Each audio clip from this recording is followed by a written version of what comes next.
and would ask that you keep your personal belongings with you at all times. Dat geht ja, so. Ja. Ich habe ja schon bei schwach geworden hier bei den...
On display today. In fact, the last time we saw this unit, Flotille 12F from Landivisiau in Brittany, displaying at the Air Tattoo, it was 19 years ago on the Ling-Temco Vought F-8P Crusader. Well, that classic jet has long gone from French Navy service to be replaced by the Dassault Rafale M for Marine.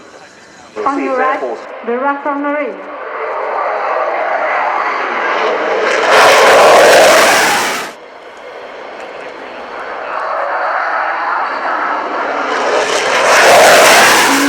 Sky, and we can thank them and applaud them. Thank you.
Surveillance and reconnaissance and other roles besides flying from shore bases, while currently the Charles de Gaulle is in a major refit.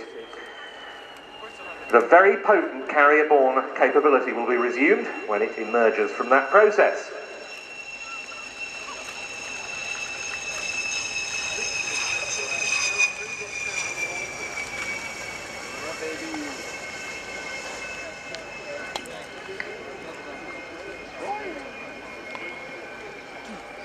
gentlemen, could I please have your attention as I have a security message for you. The organisers of the Royal International Air Tattoo have taken appropriate security measures to ensure your safety whilst at Fairford today. However, we need your assistance and would ask that you keep your personal belongings with you at all times. If you do see a piece of baggage which appears to have been left unattended, please tell a member of our staff or a police officer so we can reunite the item with its owner. Additionally, if you see anything... Absolutely, a very close affinity. We are always working together, both on the civilian and the military side. We have an alliance against radical ideology that's going on in the region. We are very proud to be part of that alliance. And I mentioned the links between Jordan and the air tattoo, and the late His Majesty King Hussein was absolutely key to that relationship. Absolutely, sir. And the relationship remains with King Abdullah at present. And we hope that it continues indefinitely. So do we. So, into the air, the Royal Jordanian Falcons, they'll be positioning and getting into their initial box formation.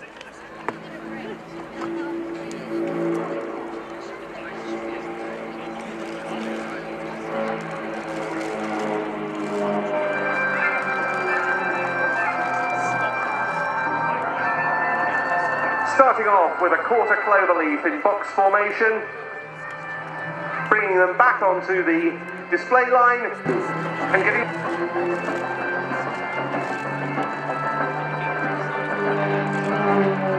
Yes, they'll be pulling up again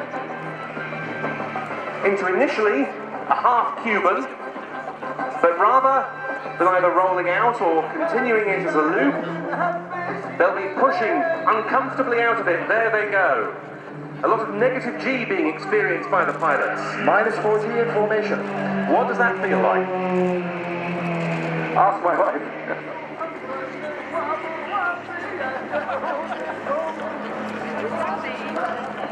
Makes you look like a gremlin inside the cockpit.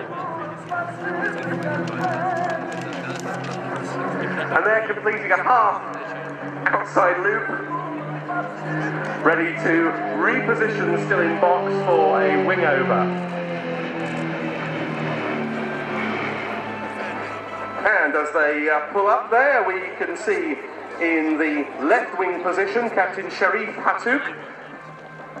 He joined the Royal Jordanian Air Force in 1986, became a fighter pilot. He's also flown the Airbus C295M twin turboprop transport. He's been with the Falcons since 2015. Now another of those quarter clover manoeuvres. This one to the left. The idea is that if you put four of those together, they form the pattern of a clover leaf.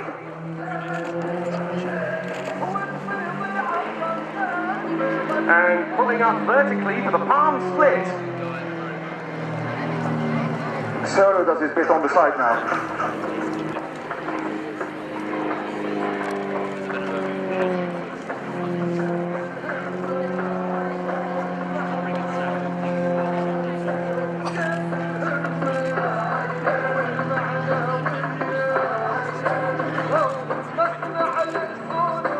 The Royal Jordanian Falcons founded at the behest of the main three-ship back in. With a slightly twisted loop to bring them once again back on the main A-axis. When we talk about the A-axis, that's the one parallel with the main runway. The B-axis is the one 90 degrees onto that. And there they are, getting very smartly into line abreast formation.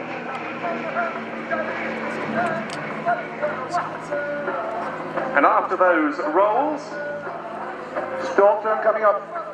here's a beautiful part of the display. We'll see them pulling up and the airspeed bleeding off, an application of rudder, and they will turn in synchronicity. Yeah. This is also a little tricky to get it all together at the same time. Tricky maneuver. It seems they've done a good job so far. Very nicely coordinated indeed. And now we'll see the leader and the right wingman going into mirror formation, the left wingman performing barrel rolls around their smoke.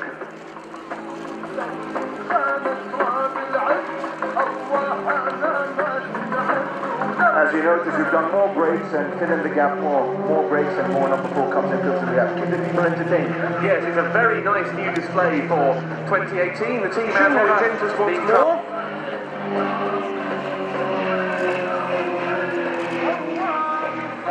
In big form formation for another clover leaf, and this time this will lead into the inverted arm brake.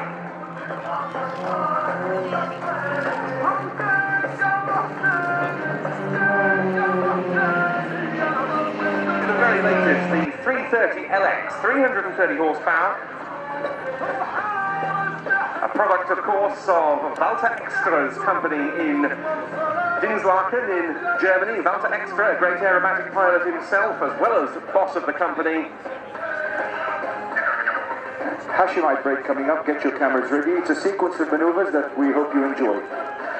Very much the signature manoeuvre of the Royal Jordanian Falcons. Of course, they come from the Hashemite Kingdom of Jordan. Entering inverted, rolling out and running in towards us, ready for the break.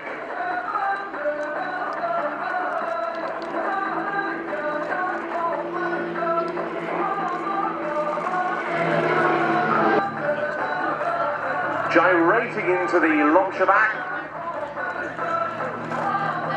Apexing at the top. There's the flat spin and the recovery.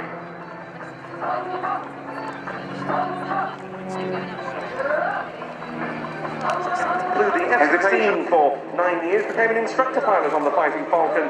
He's been with the Royal Jordanian Falcons since 2016. Line abreast for the 3-ship. In comes the solo for another cross. And he again goes briefly onto the knife edge as the 3-ship pull up in line abreast for a loop. Number 4 does a tumble rejoin. Tricky one there.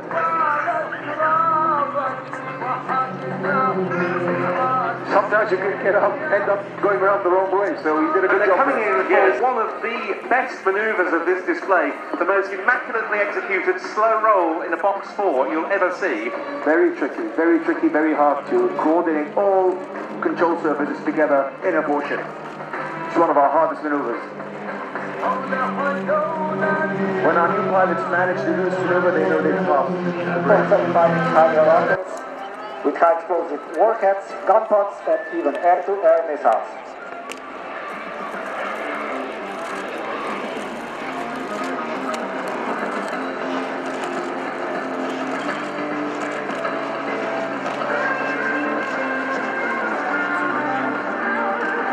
For this year's show, Andrei included a special maneuver to commemorate the 100th anniversary of Royal Airshow Trophy for Best Individual Flying Display in 2017. And now, from your right, the negative look.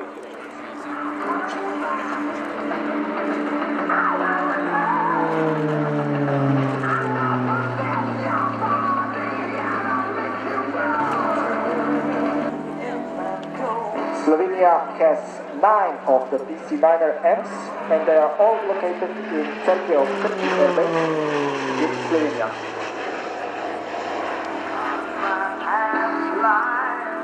TTH getting airborne to hold.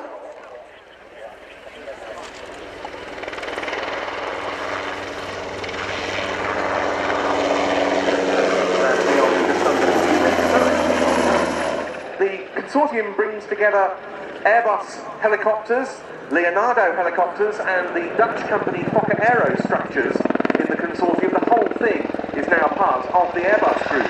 They developed 2 versions. This TTH is one version of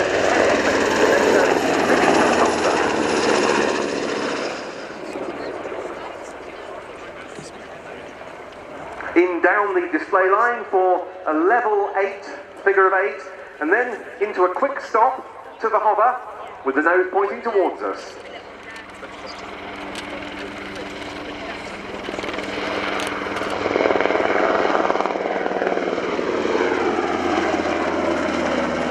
This NH-90 comes from the 1st Helicopter Company, part of the Uti Jaeger Regiment, based at Uti, and it's being flown by a crew headed by Captain Juha Hakasalo, who was the co-pilot the last time we had the Finnish NH-90 in the show here back in 2013.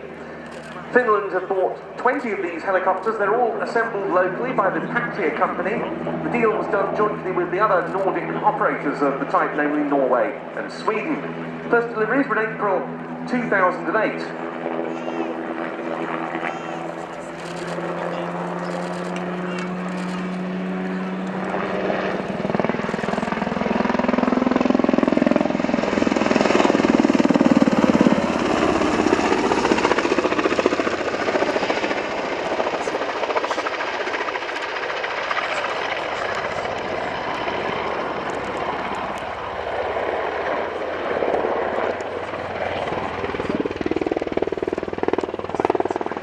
rather more like the level 8, so I expect this to conclude with the quick stop.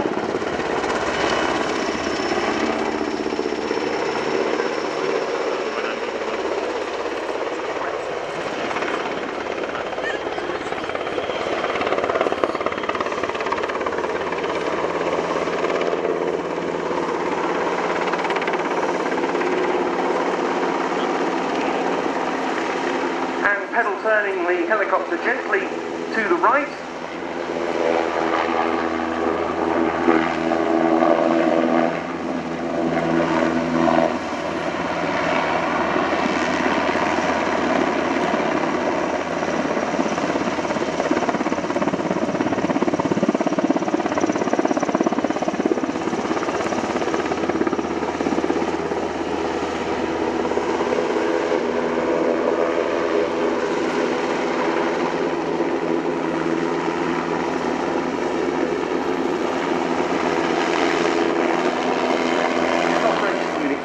Which is in southeastern Finland. It's got all Finnish military helicopters under its command, and they've now reached full operational capability with the NH-90. The fleet, of course, is subject to rolling improvements, and one of the pilots was telling me that the last 4 examples to go through a retrofit up to the latest standards are now being retrofitted. Their main role is support for special operations missions. Like these NH-90s, they can be done indoor. They're also research gravity provisions. They can launch in 30 minutes notice for that.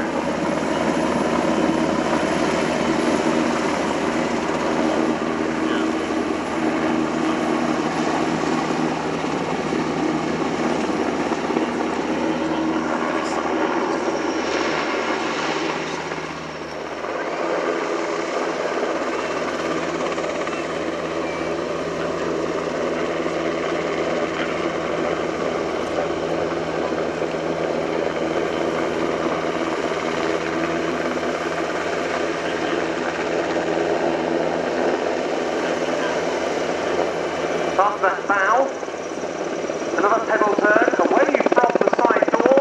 I'm sure they'd appreciate your returning it, and it'll be a rearwards transition.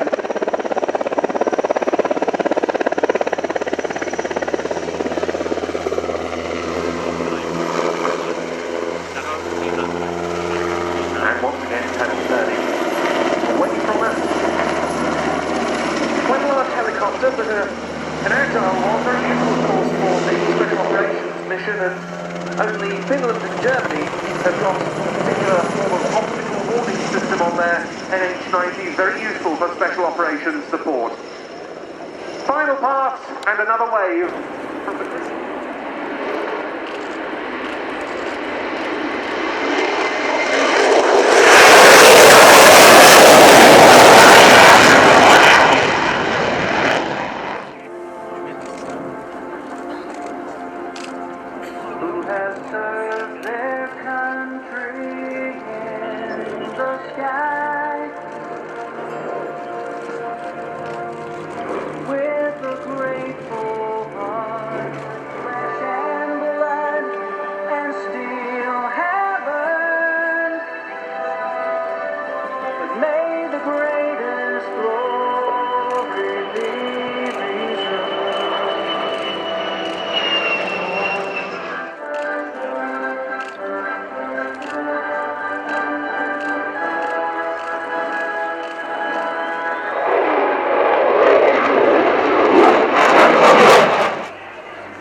Besides the pilots,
US Air Force F-35As getting airborne again from here later. It's due to do so at 25 to 4, and that's going off to perform the heritage flight at the Flying Legends Air Show at Duxford in Cambridgeshire, returning here just before 5 o'clock, so you will see that aircraft in the air once more.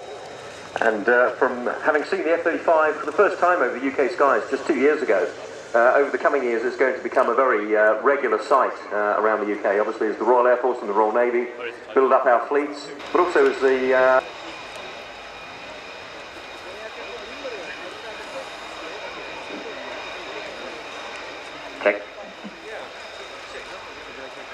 Ladies and gentlemen, first and foremost, and on behalf of the Swiss Air Force, we would like to sincerely congratulate the Royal Air Force for its 100th anniversary. Happy birthday! Always by the RAF been employed as a multi-role platform. That much became clear when it was the first to declare a capability in the air-to-ground as well as the air-to-air role.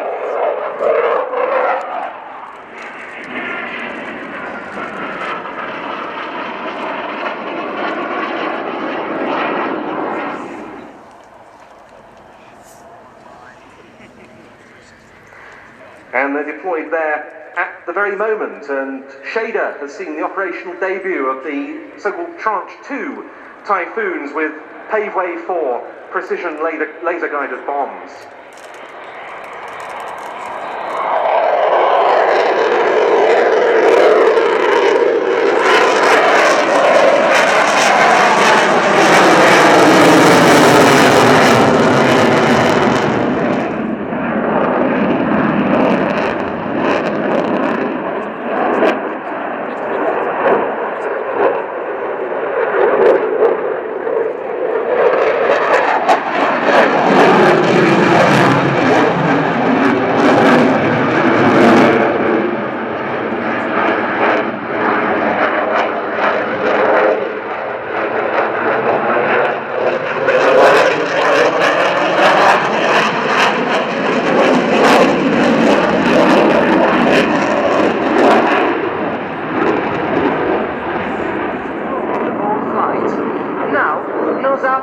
Upside down for an inverted flight. Let's move to the zero.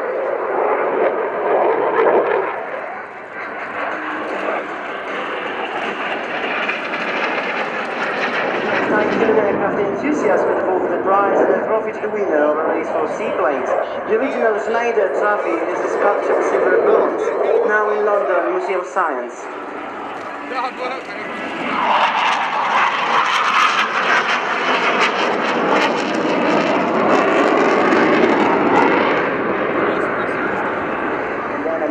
This turn, which is not going to spare our ears.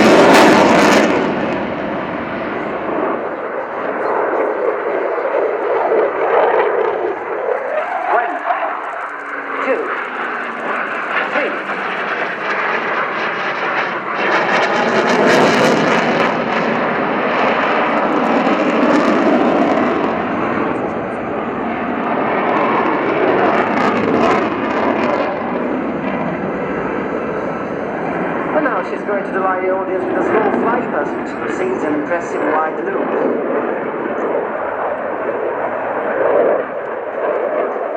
The Eurofighter, adheres to the science, makes her intentional and stable in subsonic flights in order to provide an enhanced maneuverability. Such instability requires a complex flight control system to support the pilot, as the computer assistance can react more quickly at lower speeds. When Eurofighter Typhoon crosses into supersonic flight, the point of instability moves behind the center of gravity, giving a more stable aircraft for high-performance flight. Slow flypass, courtesy of Domenico Grande.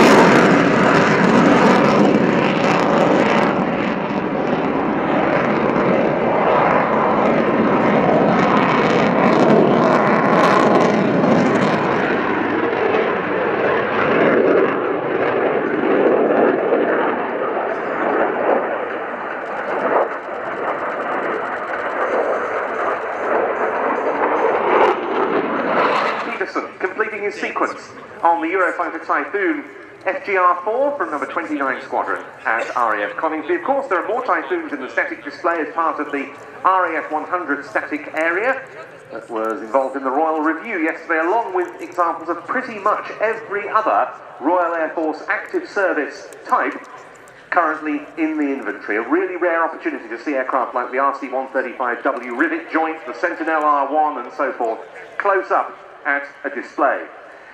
Well, of course, there's a great heritage between the RAF and the Polish Air Force when it comes to joint operations, both in the modern era and going back to World War II, when Polish pilots, notably, made up the largest overseas contingent of pilots that took part in the Battle of Britain as part of RAF Fighter Command. And that and much more represented over the next few minutes by the Polish Air Force's contribution to REACT 2018. And their commentator is Lieutenant Kajetan Lapchuk. Hello everyone. Yeah, thank you Ben for the introduction. I'm here with the Polish F-16 and to close the show, the Royal Air Force Typhoon.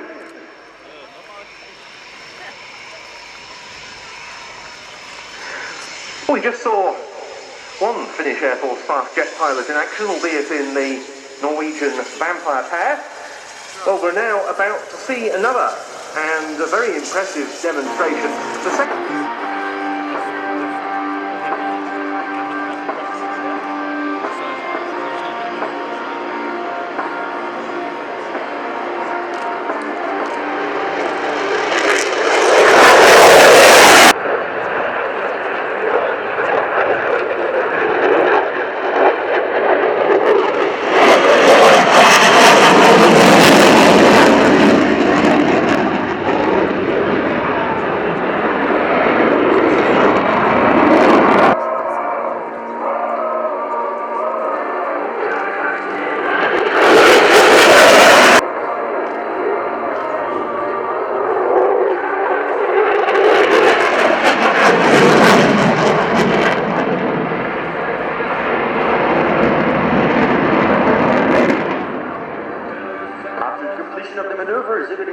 bleeding out his energy to set up for higher AOA paths. While the F-16 is a supersonic aircraft, it can also fly at very slow speeds. However, it requires the pilot to maintain the nose about 20 degrees up, almost at the limiter of the AOA.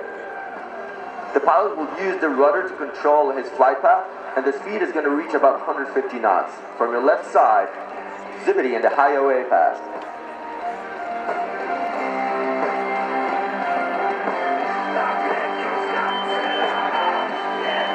Coming to the center of the show, Zippity will push up the throttle to show you the full power of the Pratt & Whitney F100 229 version.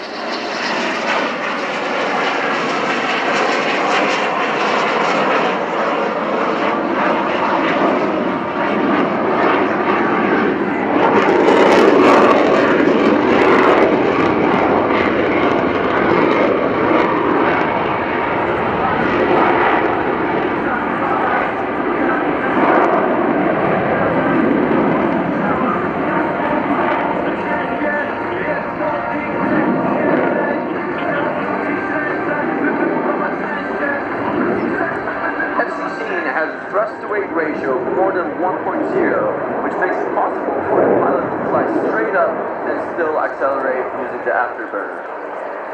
From your front, the Zippity and the max time with rolls.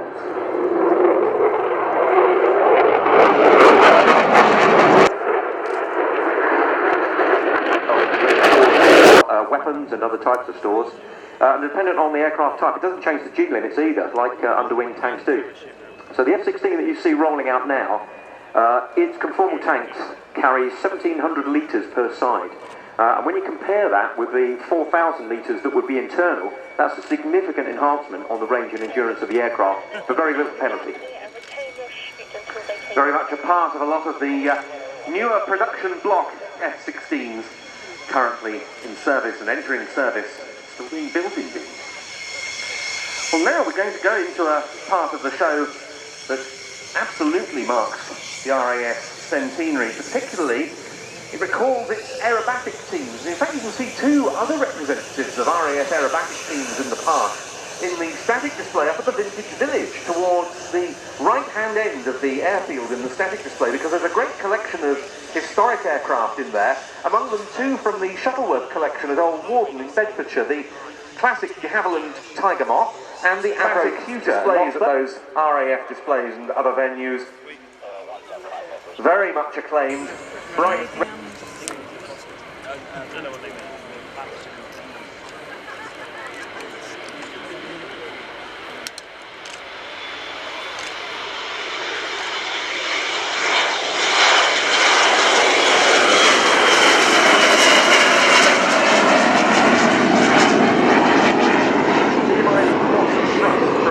Aircraft's single engine, because the RAF's first jet fighter, the Gloucester Meteor, one of which we've also got in the static park here, the fantastic ejection seat test aircraft from Martin Baker at Chalgrove, was a twin-engine machine.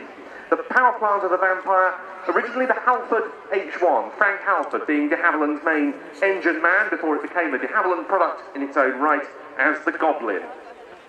Here they come in for their first pass and a good chance to see that twin-boom layout.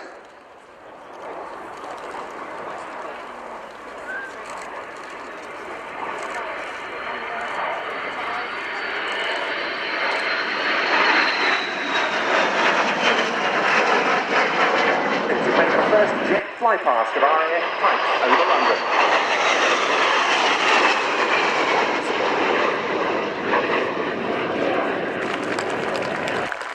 Now, ladies and gentlemen, girls and boys, just to let you know, if you would like to tick off all the aircraft that you see today with information, you can purchase a copy for only £4.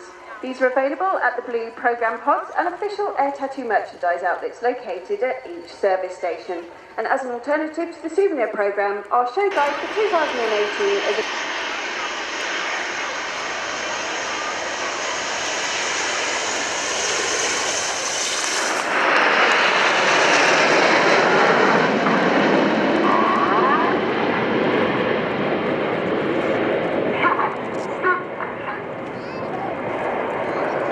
As the Red Arrows arrive overhead in big battle formation, trailing patriotic red, white and blue smoke.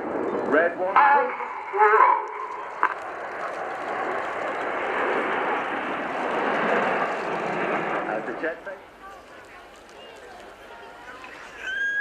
As the nose lights come on towards us, the smoke is about to come on for the lightning loop.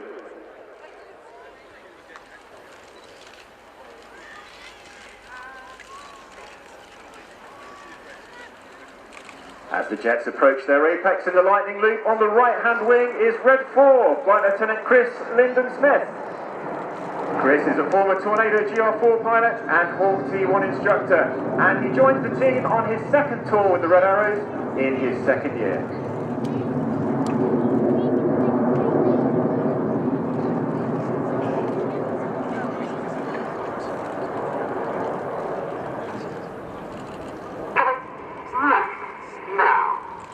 Ladies and gentlemen, this is lightning.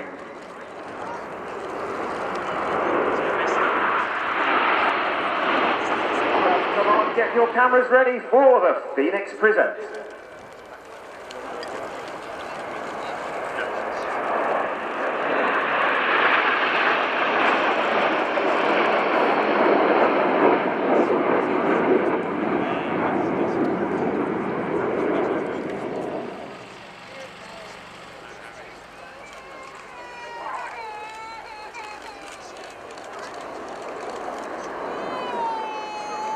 As the jets apex from their roll at 3,000 feet, on the left wing we have Red 5, Flight Lieutenant Dan Rose.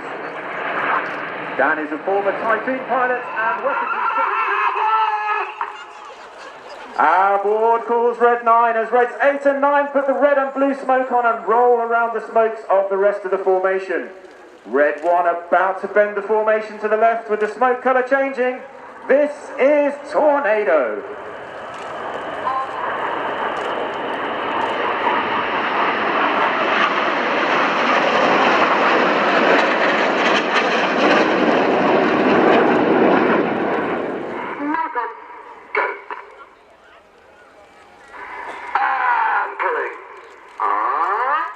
And Pulling up calls Red 1, Red 6 and 7 staying low. The jet's about to split into a huge palm with the synchro pair staying low.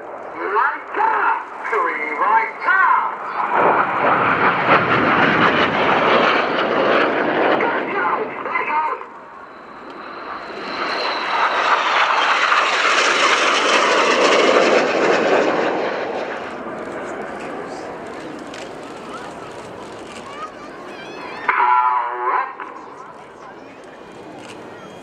Red 1 gathers Enid back together in the right-hand bend as the smoke changes from white to red and blue.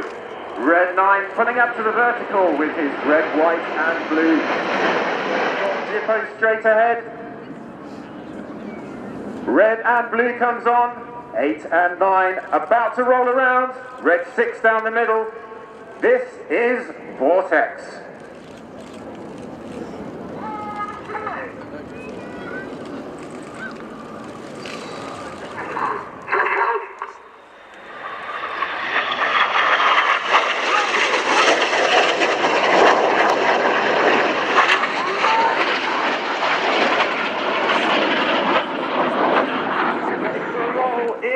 Revolution.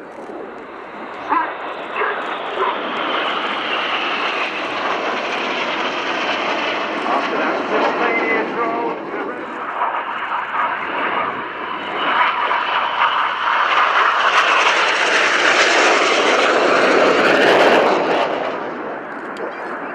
as Red 1 leads the aircraft in the first barrel roll, he's flying in leader's benefit formation with Red 1 at the front and Reds 2, 3, 4 and 5 in line abreast behind him.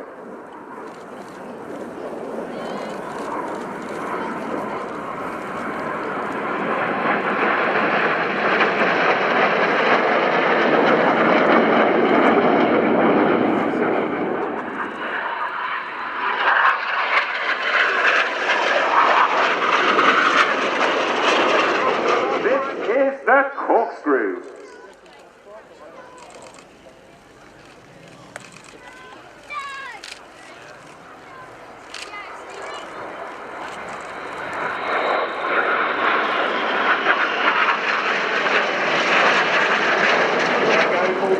The signal for 4 and 5 to start their roll back.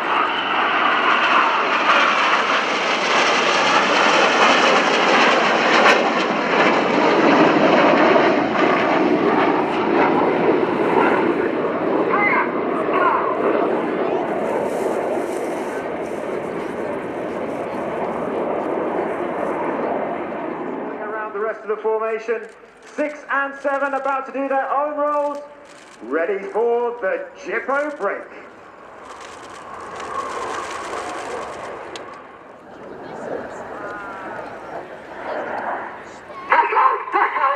Red 6 inverted, Red 7 the right way around, and they drop. Spinning break. Ladies and gentlemen, you've been watching the Red Arrows! Power up. Rolling.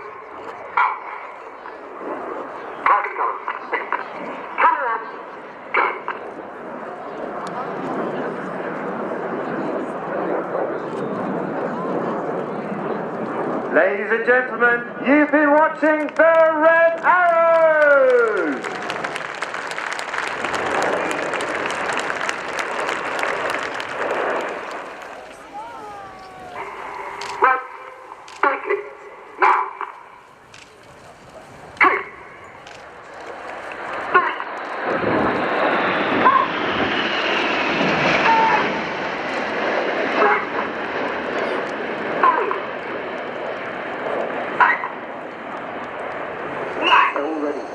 Once again, Planes TV here to join us and make sure that they officially record everything on their Air-to-2 DVD and Blu-ray. And that includes, of course, cameras, so it's going to be an outstanding DVD for you.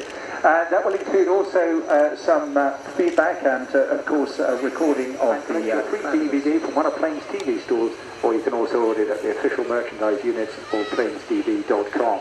Now, it goes without saying that the wonderful British summer is still with us again, and the sun is still very, very strong. So please, everyone, do take notice of this, and particularly for children, make sure they've got hats on, plenty of sunscreen, and of course you have plenty of fluid. Whichever popular goes from strength to strength. A super place to go and chill out and enjoy some afternoon tea. But I see aircraft lining up now, so back to the front line with Ben. Cheers, George. We've got Robinson R44 helicopter just going down the runway for a photographic run while the Red Arrows vacate. The R44 will be clearing off then to the south for a further photo run while the next aircraft, which is just moving forward on the runway, gets ready to display. And the same happens in horse racing world or wherever the British are involved. Air shows included. So for the same reason, I'm sure you will forgive our choice to cut all the vertical maneuvers off this year. It's just a choice. In the meantime, the C-27J Spartan is left entering in a performance takeoff, and then she will start rising in a limited package. She's... Thank you to the C-27J Spartan crew. They are performing a slow overfly pass. C-27J Spartan has a large cargo box capable of supporting almost 5 tons per square meter. The aircraft can carry pallets of platform weighing up to 6,000 kilos or 60 equipped soldiers, 46 fully equipped parachutes, 36 stretchers or other combinations up to 30 to 5 kilos maximum takeoff weight. C-27J Spartan offers high operational effectiveness, together with competitive costs, extreme flexibility, the best performance in her category in all conditions, and unique interoperability with large airlifters. Schneider turn.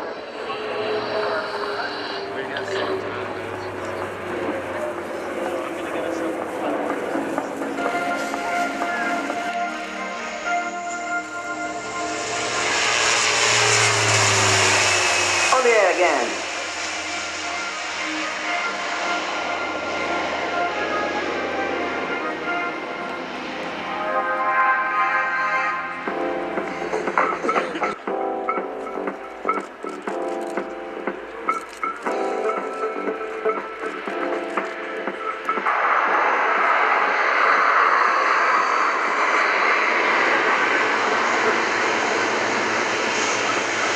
While landing, C-27J stops in less than 300 meters, but aircraft can operate from airspace under 500 meters. And now we see her back in her reverse mode. And now W. Fulvio Dominici waves RAF and Italian flags. And that marks the end of our demo flight. But the demo is not over yet. You could find more about C-27J Spartan visiting the aircraft in the static display. The aircraft is already waiting for you, eager to get any information your curiosity may need. Do not forget to visit our website and our platforms on the internet. Thanks for your attention. To you all. Arrivederci. Mike, thank you very much indeed, and we'll hear from you later with both the T-346A and Typhoon displays from the Reparto Sperimentale Volo.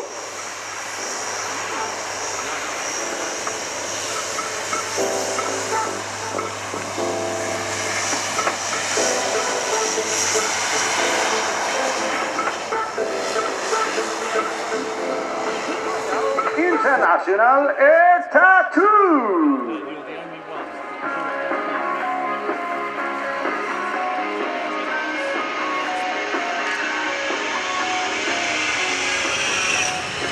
My name is Captain Luciano, and I will be your operator for today. Leading the formation. Aguila 1 is flown by Major Perez, serving his 4th year as team leader. Major Perez is a highly Spanish pilot with over 4,500 flight hours, having flown with the Patrulla in previous season as Aguila 3 as well as Aguila 5. Our solo, and remember the ancestor of our leader are from Sweden. Throughout the display, 3 aircraft will remain in formation with the team leader.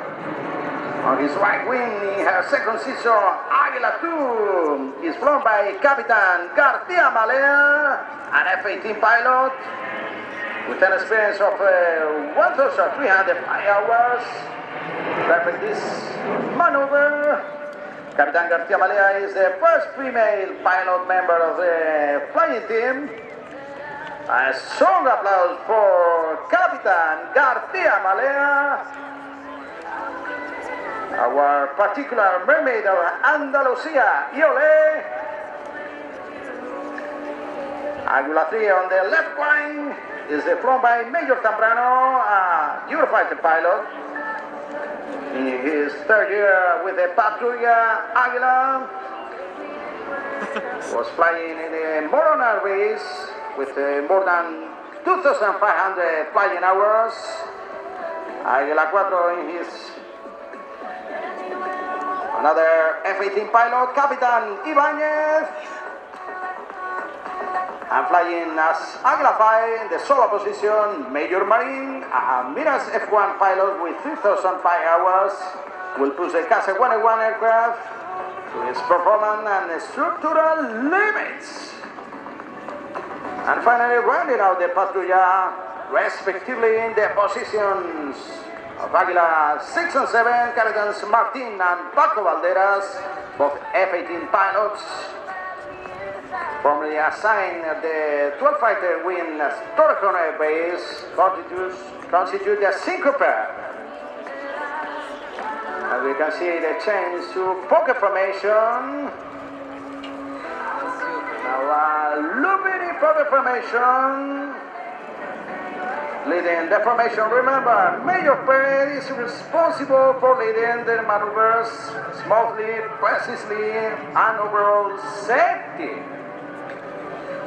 From left to right, Patrulla Aguila in pocket formation. A round of applause, please, for Patrulla Aguila from Spain.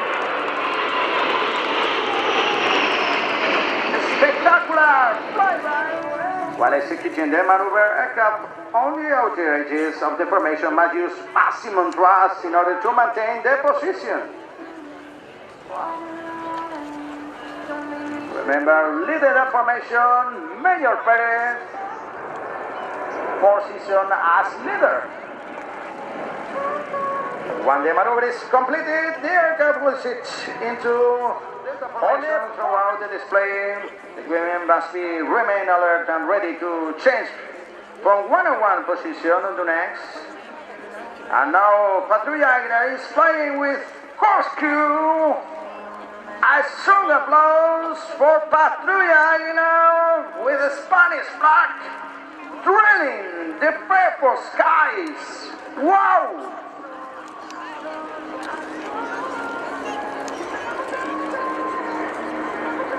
A strong applause. Remember, Aguila 6 and Aguila 7. Aguila 6, Captain Martin and Aguila 7. Captain Paco Valderas as drilling the purple skies, looping, and following with the looping, Major Perez will make a two-step call directing a spectacular break. We will be ready. When I finish looping, listen to the voice of Major Perez directing the maneuver.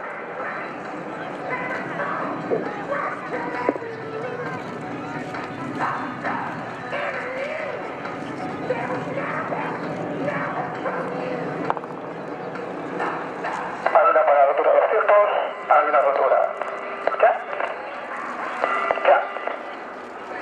Our display from left to right, from right to left, the synchropair for forcing pass. In 3, 2, 1, go!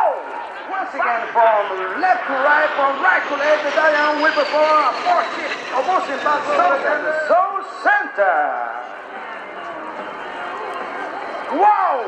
It's a turn for our solo. It's an outside turn. Major Marine pushing the very romantic maneuver. our head and our arrow.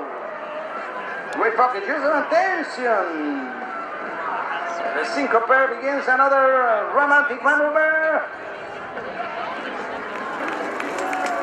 And once again from right to left is a double twister. To our right, the diamond sets up to perform the double twister.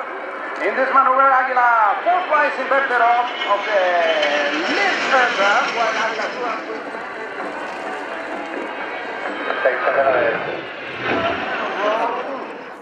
While executing this maneuver, the pilot slowly turned the aircraft around its horizontal axis, skillfully activating the flight controls to maintain the altitude. It's so difficult, this maneuver. A strong applause for... Remember, team leader Major Perlitz, Captain Garcia Malea, Major Zambrano, and Captain Ibanez of the Diamond maneuvers. You can see the brake. And following the Diamond appears to be Batman aircraft and his reflection. Maintain side of these two aircraft, the solo performance, and opposing pass through the syncope from the left. The solo execute a series of rapid aileron rolls while maintaining the altitude. Remember our solo, Major Marine. Inverted altitude with respect to the other alternative, rolling around each other again and again. To the right, once again, Major Marine now performs a series of gear-down barrel rolls. With the gear extended, aircraft maneuverability is reduced due to the high drag configuration. Sequential brake. Fantastic, this sequential brake. During this maneuver, pilot coordination is extremely important to maintain symmetry between its aircraft. Now, Major Perez is on a looping, followed by Aguila 2, 3, and Aguila 4. Remember, Capitan Ibanez.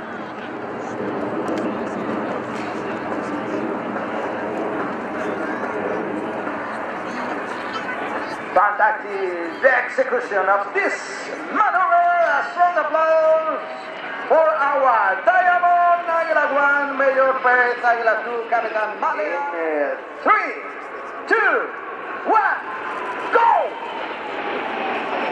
A strong applause for Patrulla Acquisition. Remember, go! After the cross, the 6 aircraft will perform a looping followed by a low passing chamber formation.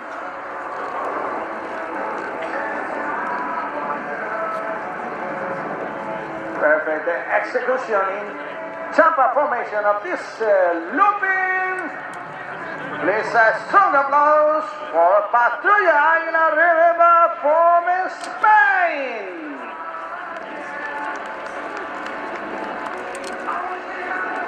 You can see the flyby in chamber formation. Remember, Aguila 1, 2, 3, 4, 6, and 7 formation introduced to commemorate the pioneers of aviation. The Plus Ultra formation, the Plus Ultra formation, Aguila 4 and 5, fly inverted immediately over Aguila 6 and 7. Appearing as reflection of the two aircraft, a strong applause for Patrulla in the colors of the Spanish flag. Have your cameras ready for this patriotic photo pass.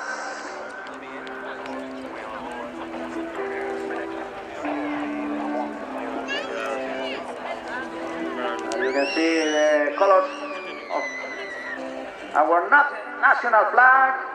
A strong applause for Patrulla Aguila flying Royal International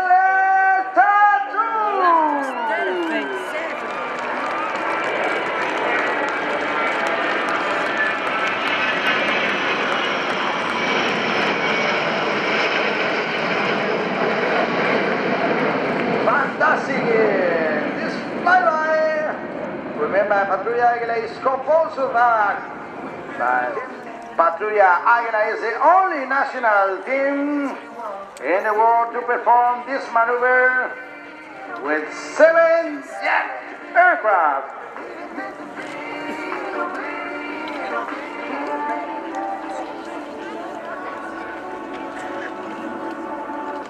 Perfect! The execution of this formation landing! Fantastic!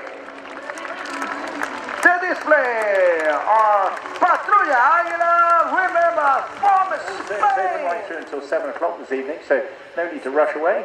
Enjoy the big car park on the motorways. Stay and enjoy this beautiful weather with us. And also explore the rest of this site. RAF centenary year. The aircraft being flown for the first time this year is the latest upgrade of Chinook, known as the Chinook Mark 6A. The 6A variant of the Chinook brings us today. But here's our next item from the Belgian Air Component. It's the Agusta A109 BAI.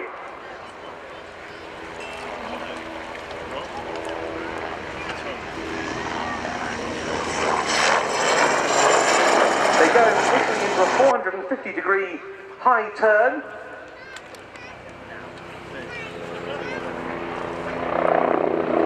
They pulled up from that at about 200 feet.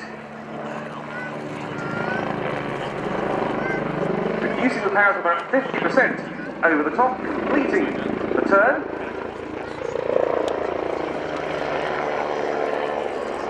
Rolling out on the display axis, and they'll be doing another high turn to the right.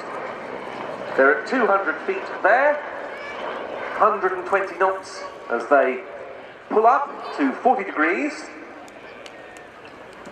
And they'll be about 100 knots as they turn to the right.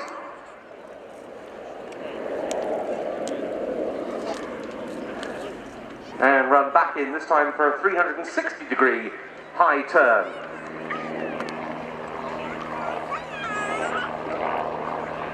A twin-engine helicopter, pair of Allison 250 turbo shafts of 450 shaft horsepower each. It was devised by the Italian manufacturer Agusta, now part of Leonardo, as an 8-seater for commercial use, but they always foresaw a lot of other applications, such as air ambulance, search and rescue, or actually a flat figure of 8 in front of us.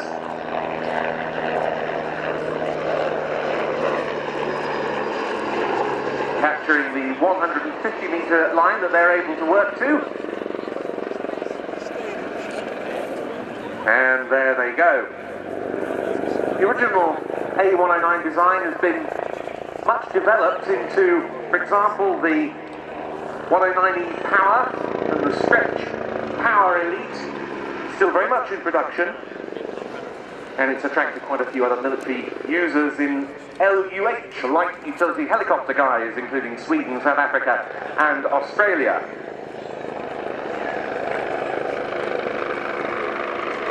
So taking up the hover at the display centre point, right behind the centre point markers, and here initiating a maximum performance climb in the vertical, and there a 360-degree pedal rotation to the right beginning, taking the helicopter from 100 to 1,000 feet. And when they get to 1,000 feet, the pilot in command will push the stick into and putting the helicopter into a 90-degree pitch down, reducing the power at the same time.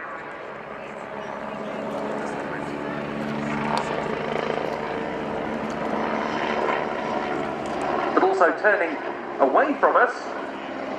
Centre once again for a quick stop.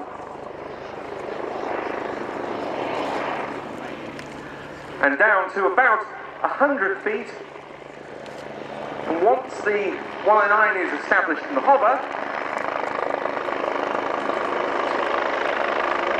the crew will begin a reverse 360 at taxiing speed.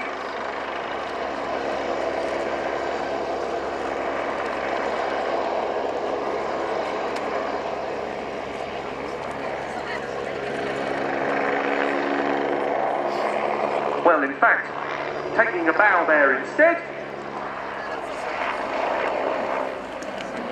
5 different aircraft types and several different marks. These World War II aircraft are preserved in flying condition as a living tribute to those. Training her is LF-363, the Hurricane, built in Langley near Slough, first flown in January 1944, as one of the last Hurricanes to enter RAF service.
Ladies and gentlemen, it's my honour to now introduce the Royal Air Force Battle of Britain, Dakota and Lancaster for the first of their rolling passes.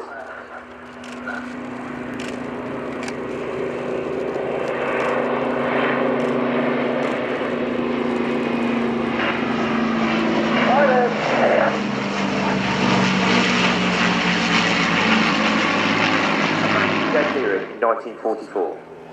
By the end of 1944, the Dakota helped evacuate over 1,092 stretcher cases and 467 wounded personnel back to England. Ladies and gentlemen, here come the bombers for the second of their passes.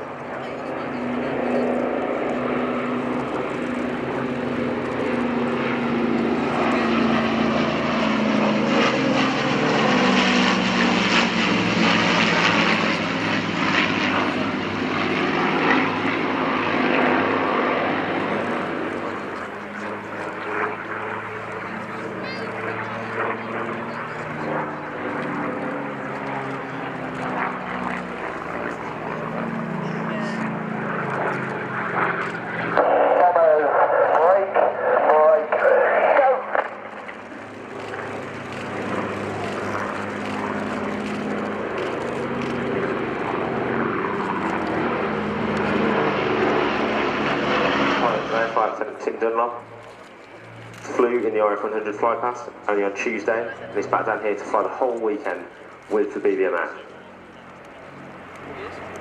As we see the Lancaster rolling out, coming straight towards us now.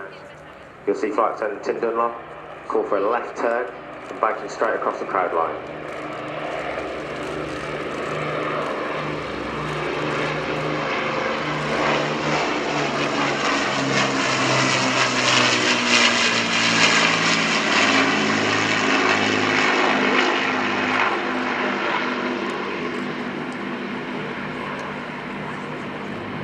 Ladies and gentlemen, I have to say, what an amazing photo that makes as the bomb bay doors open and she comes over for a belly open pass.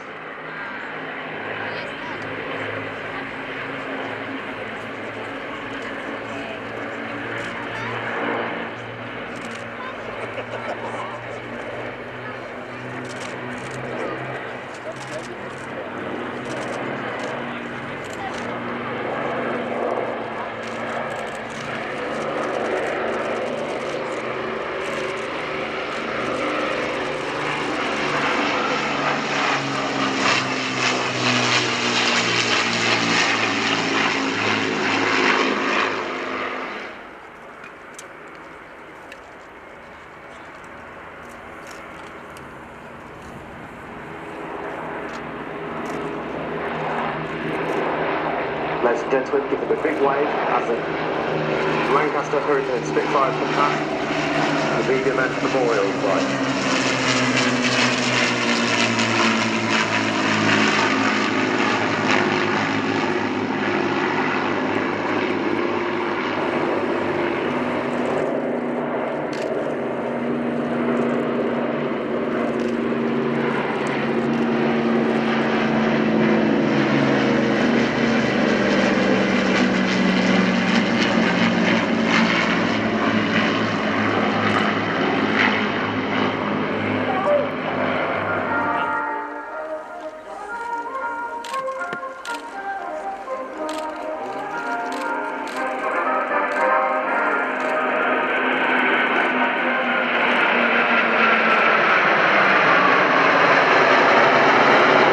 Anniversary of the Dam Busters. Here we see a three-ship formation of its aircraft past and present: Lancaster, Tornado GR4 and Lightning.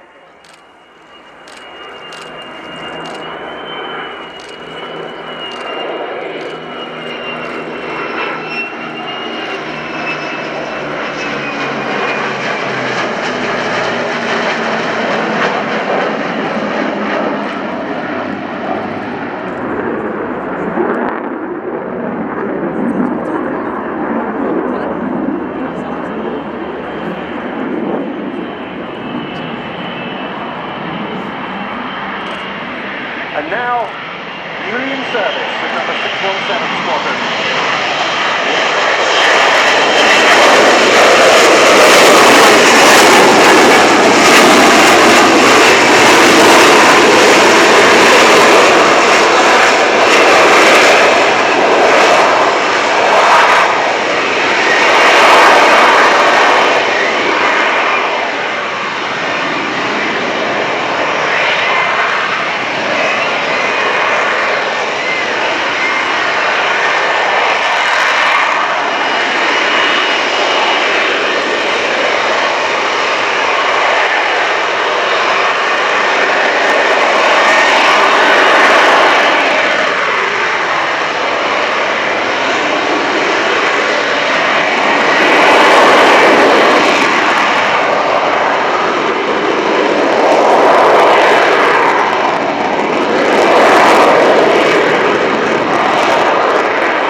Canadian Air Force takes up the programme, and Captain Jen Howell is the... That's 2 frontline Typhoon squadrons, as well as 29 Squadron, the operational converter unit, and 41 Squadron.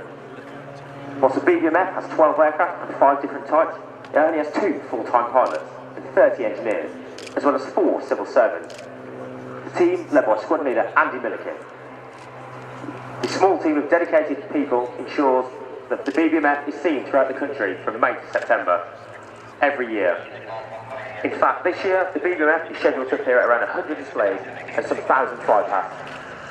If you'd like to come meet our aircrew, they'll be over at the BBMF PR tent at around 15 days. Thank you very much, Adam. Well, goodness knows how many times I've seen the Battle of Britain Memorial Flight display over the years. That, without question, that Trenchard plus formation that we saw at the start, the 7 ships together, without question one of the best. The Lancaster clearing to the Royal Jordanian Falcons, and then at 2:15, the RAF 100 flypast.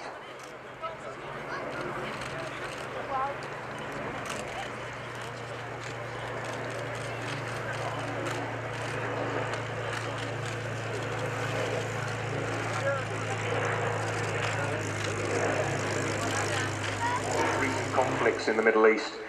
We are celebrating those that have served before us, and also looking to today, where we celebrate. It's a great opportunity for celebrating the whole force of regulars, reserves, civilians and contractors, and indeed the wider Royal Air Force family. But also we need to look forward. The UK at the moment does not produce enough people to fly BE-2E, and a clutch of aircraft very kindly provided by the Shuttleworth collection at Old Warden, the Arrow Tutor, the de Havilland Tiger Moth, and we saw landing on earlier, having been delayed in getting here yesterday, their newly restored Spitfire 5C, which was brought in by their chief pilot, Dodge Bailey, and is making its first...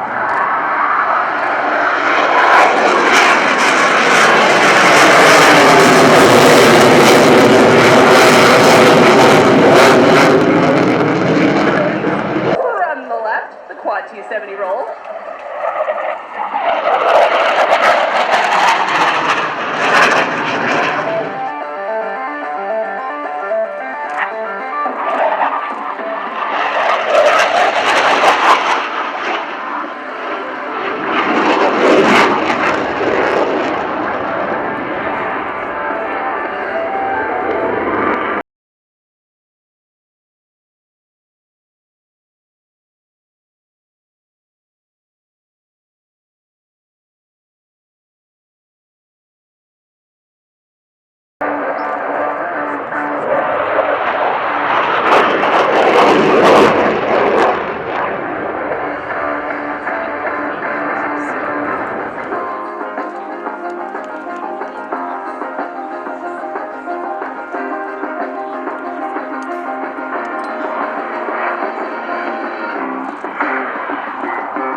Very effective and increasingly well-trained fighting forces. The value of the aeroplane at war was increasingly not in doubt.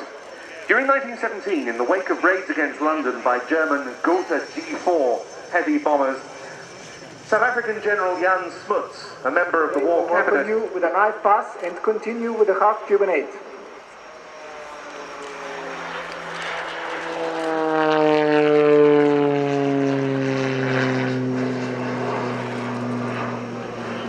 Andrei Fiorelli has been flying the PC-9M since 2010 and has more than 1,000 flying hours.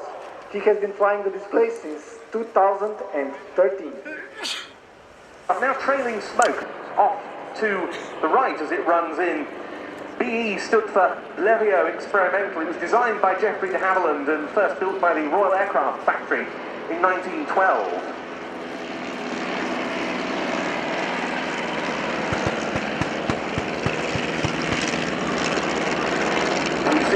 Coming in from the left, was used primarily for artillery observation as well as for photo reconnaissance, for light bombing duties, for patrol work, for night fighter missions against the Zeppelins and so forth.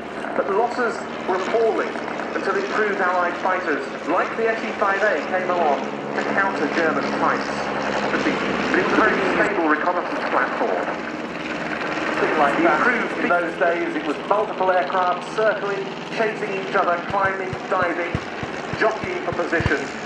Their pilots would likely have used the aircraft's rudder to make turns, the DR-1s, especially wing failures, and that rather foreshortened its service life. Just 320 of them was 1917. It was used during the war by 21 British or Empire squadrons and 2 American units. There's another one on the tail of the Junkers CO-1. What is known as a single circle fight. So both aircraft are turning in the same direction. And the most important thing here for a single circle fight is the radius of turn. So you're actually able to come inside your opponent in order to come across the circle to bring your weapon to bear. Once the aircraft started to get faster and the weapon... In period, the poor old BE would have made rather easy meat for the triplane.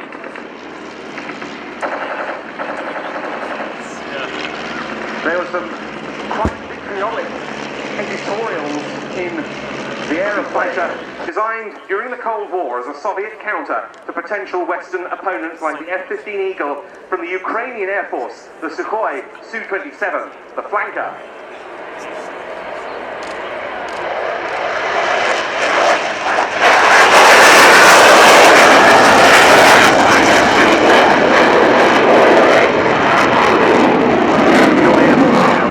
Takeoff weight for its display of 45.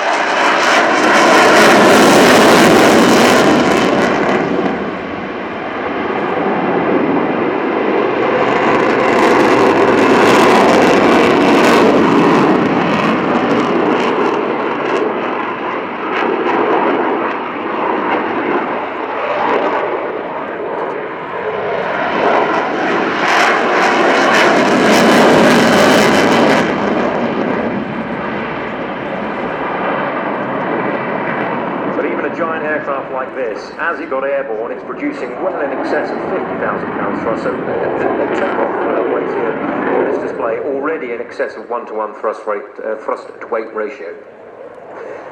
The aircraft astounded Western onlookers when it started appearing at Western air displays from the Paris Air Show in 1989 onwards.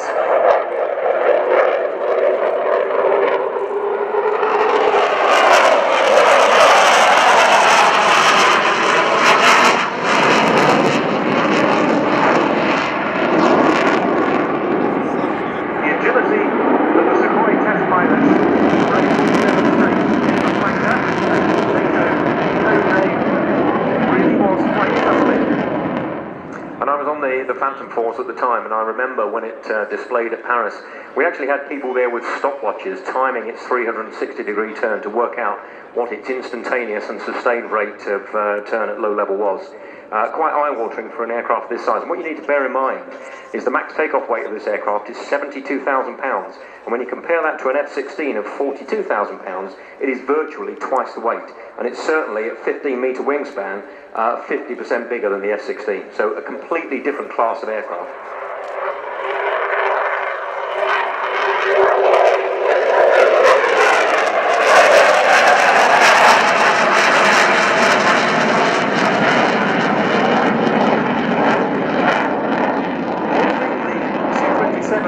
Did do was to introduce fly-by-wire control for the first time on a production Soviet fighter. And that's one of the main reasons for this aircraft's excellent combat performance.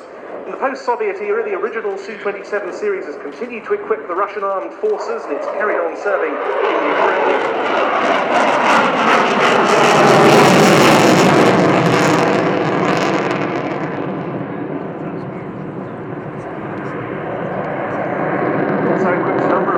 Soviet states and several export customers, but the design has continued to be developed for Russia and for overseas markets, and some of the latest derivatives incorporate thrust vectoring for even greater agility.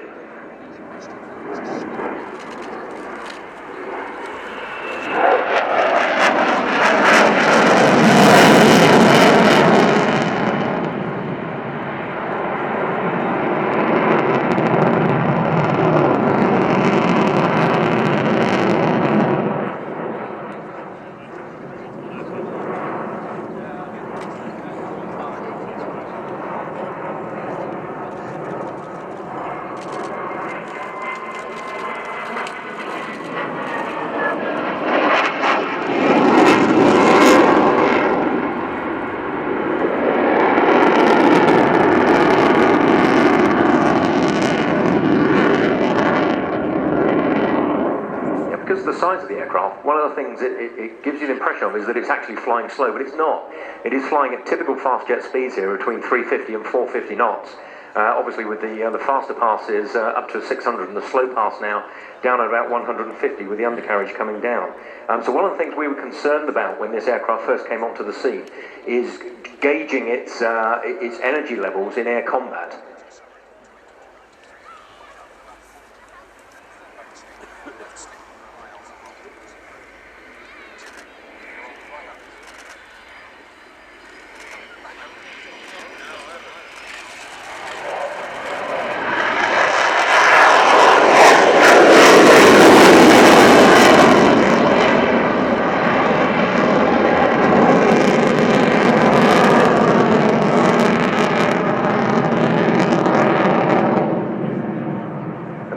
Slow speed. Yes, one of the manoeuvres that Soviet test pilots amazed audiences with first the MiG-29 and then the Su-27 at Western displays was the tail slide. We saw it in the West for the first time, would you believe, 30 years ago with the MiG-29s at Farnborough.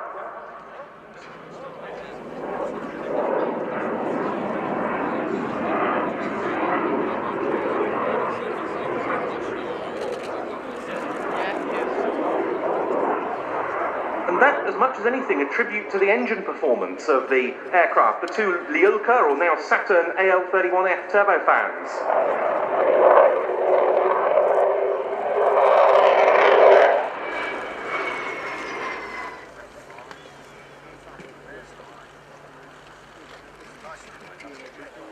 All of the control surfaces working in the opposite sense as you slide backwards. So still not something I've ever seen performed by a conventional, i.e. non-thrust vectoring Western fighter.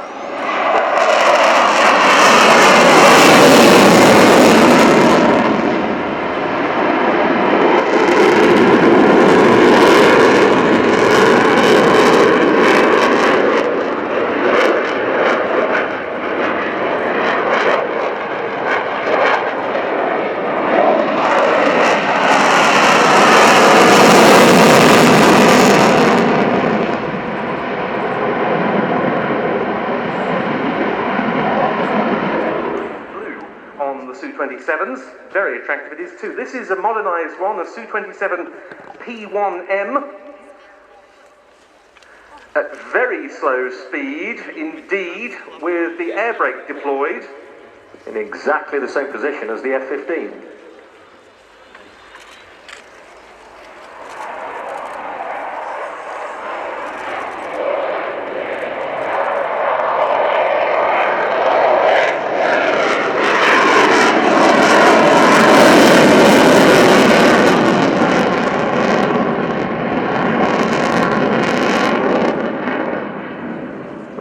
That air brake actually reminds me that the aircraft at certain angles looks like an F-15, at other angles it looks like an F-16, and from head on it looks a bit like an F-18, so you can kind of tell where the lineage of the designers of the Bureau actually got their ideas from. The upgrade I was just talking about adds a satellite navigation system, a new instrument landing system, crucially also for international operations, a transponder that's compatible with international standards.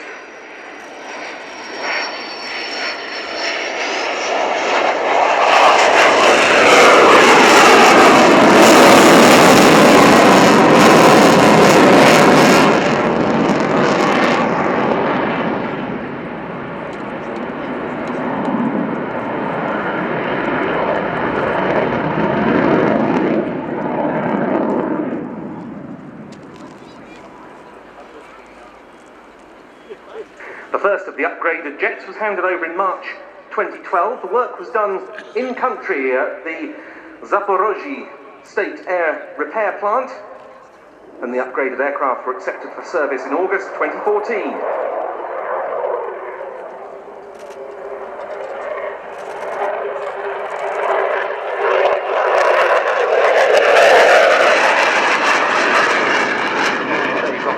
As far as air combat training was concerned, it said they would perform 1v1 dogfighting, 2v2 and then melee.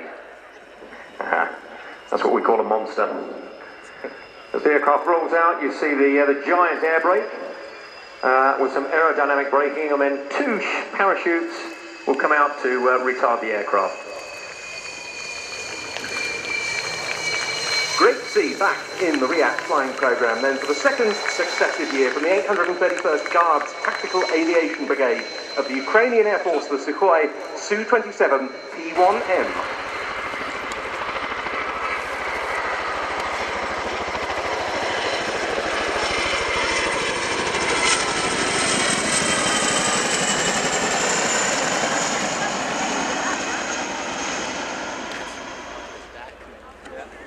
The 2018 display team pilot and aircraft captain this year is Flight Lieutenant Stu Kinniston. Kino is a 27 Squadron operational pilot and training captain.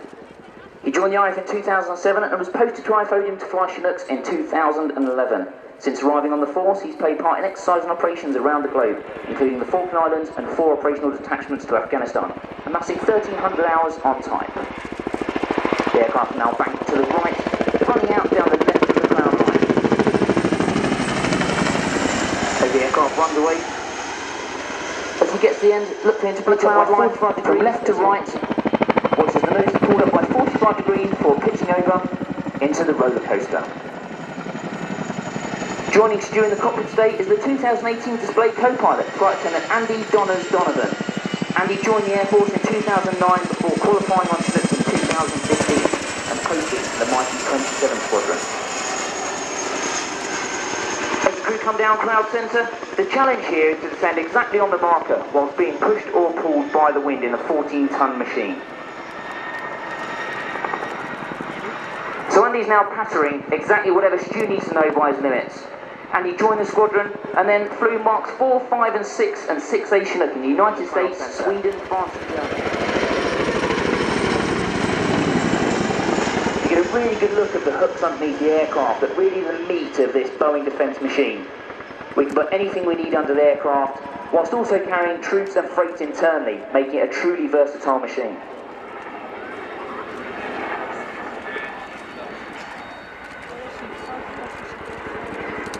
As the aircraft conducts a 30-degree wing over to position for the Cloud Centre nose over, it's time to get your cameras ready.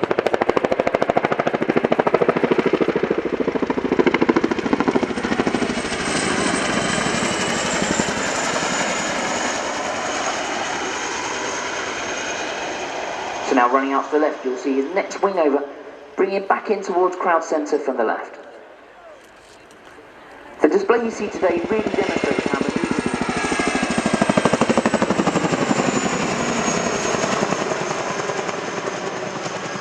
beautiful look at the contra-rotating blade design that makes Chinook unique on the battlefield.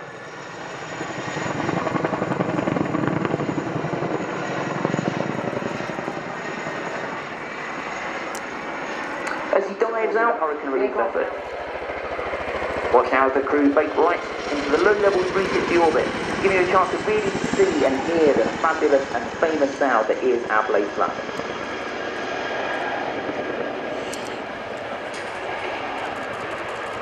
It's a great opportunity to see the bottom and the top side of this aircraft in all of its glory. A machine that's absolutely designed to be versatile and durable in a battlefield environment. Chinook excels in the high-tech threat battlefield environment, operating at ultra-low level by day or night in any weather. It's well protected against both low and high technology threats, battle tolerant and able to self-defend. Chinooks are most at home when on challenging missions. Operating Englishman has a 4-person crew, 2 cockpits and 2 cabins, that is the epitome of team and embodies the crew spirit famous amongst IF aviators. The aircraft now flown through a 180-degree nose-down quick stop to fly sideways along the cloud line. This manoeuvre allows the late-spotted troops to quickly reduce speed and turn into wind to land in a very short space. As the aircraft turns towards you, look now towards the ramp to the crewman's IF-100 blue line hand wave.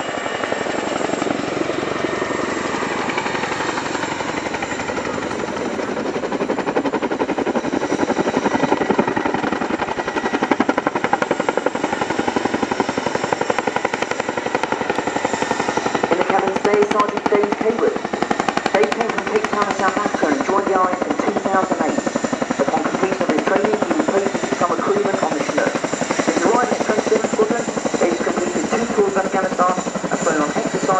United States of America, Jordan, Sweden and Norway. He's also embarked upon HMS Ocean and operated from her deck in the Mediterranean. Sergeant K was amassed over 1,500 hours on type and has recently qualified as a crew serve weapons instructor and survival, evasion, resistance and extraction. Back and don't forget to post your big eye cam selfies to show your support onto our social media outlets. If we're getting this right, we're going to have the world's slowest Mexican wave from the left of the crowd. As the aircraft now runs into the crowd, enjoy the sound and feeling of our blade flap.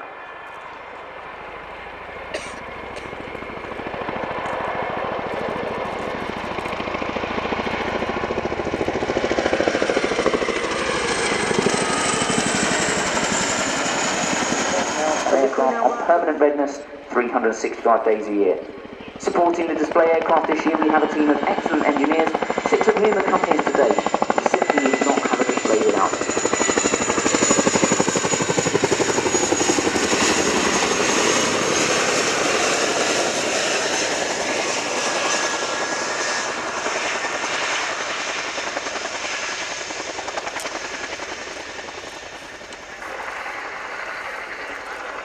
So there we go, the two-wheel taxi. This is a skill that's unique to the Chinook helicopter, pulling up to 20 degrees nose up, which enables it to move with reduced downwash while on the ground. Helped by the lack of tail rotor and the unique performance of its tandem rotor design, this is a useful tool to reverse out of a tight parking space.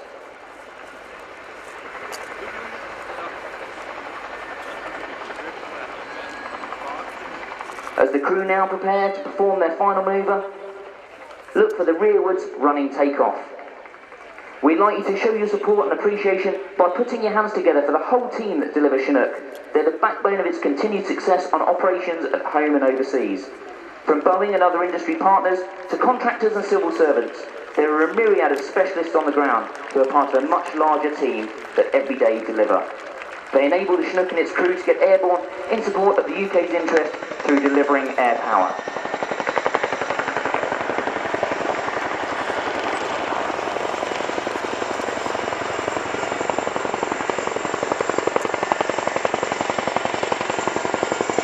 Ladies and gentlemen, the 2018 Chinook display team.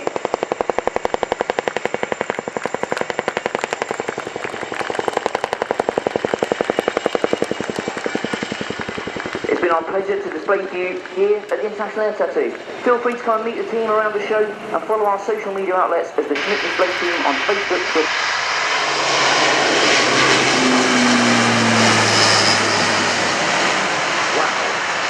Wow, indeed. What a takeoff, demonstrating a huge power-to-weight ratio. Obviously the aircraft is not carrying any freight. Delivered to the RAF for service not far from here at Bryce Norton.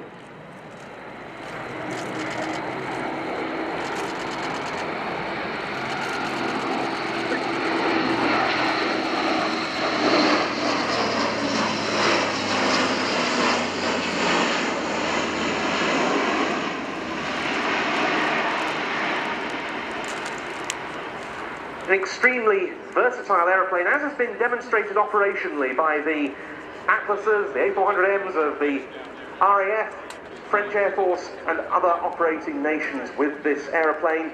Very capable in the tactical role, but also with the capacity to be extremely effective as a strategic airlifter. Yeah, absolutely, with a 2,000 nautical mile range and the potential to carry 37-ton payload over that distance, up to heights of 40,000 feet. The strategic capability of this aircraft is actually equivalent to its tactical capability.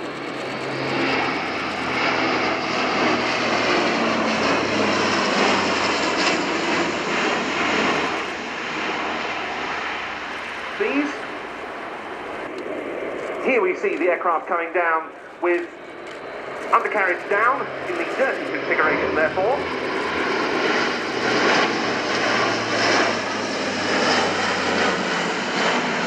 And another quite steep pitch up. The aircraft, of course, has fully fly-by-wire controls, and they give it a very wide envelope. Will be complete, but they've been working up with low-level missions, operations from austere strips, use of night vision goggles, and so forth. Plus, of course, training to drop parachutists.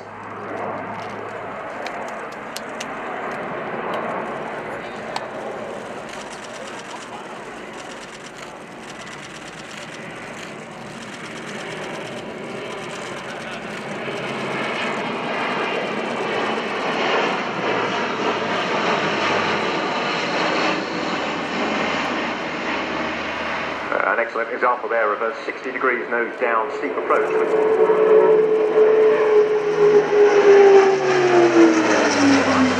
Cloud base will permit the full 120 degree wing over at the top.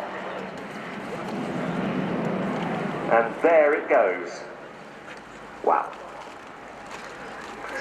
One RAF Atlas is now permanently deployed to the Middle East in support of forces there, having taken over from the Hercules. They've operated often into Ascension Island as part of support to British forces in the South Atlantic. And it was last September that the aircraft made its operational debut with the RAF in the humanitarian airlift role in what was called Operation Rumen, the hurricane relief effort in the Caribbean.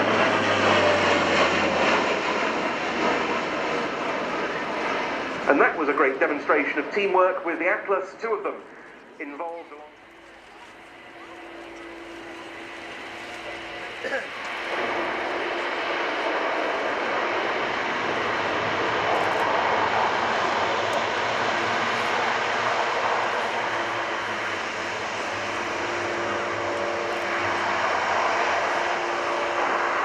And no sooner has the A400M come to a stop and started backing up than we have the next display item entering the arena, and to tell you about it is Flying Officer Nick Humphreys. Thank you, Ben. Ladies and gentlemen, you just witnessed the entrance of Flight Lieutenant Andy Sell, the 2018 Royal Air Force Duty Display pilot. And he was born in Oxford and joined the Royal Air Force in 1984.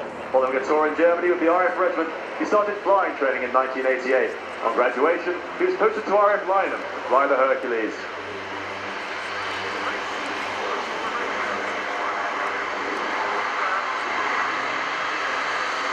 Operationally, Andy has flown the Hercules transport aircraft in the Gulf and former Yugoslavia.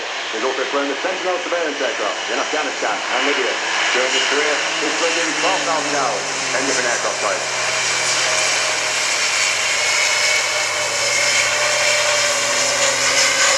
The vast aviation experience of the pilot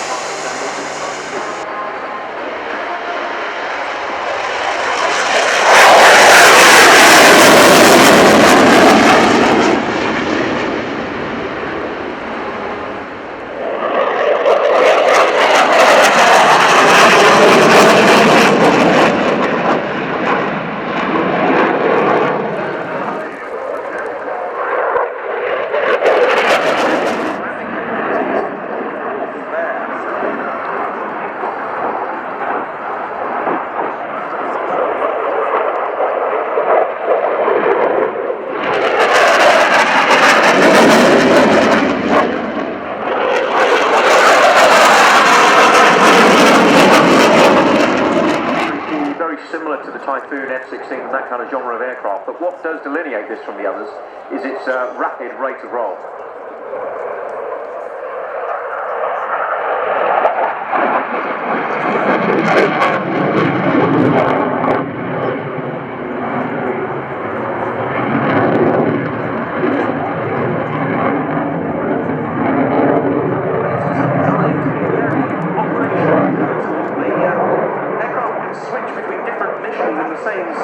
Simply with the push of a button.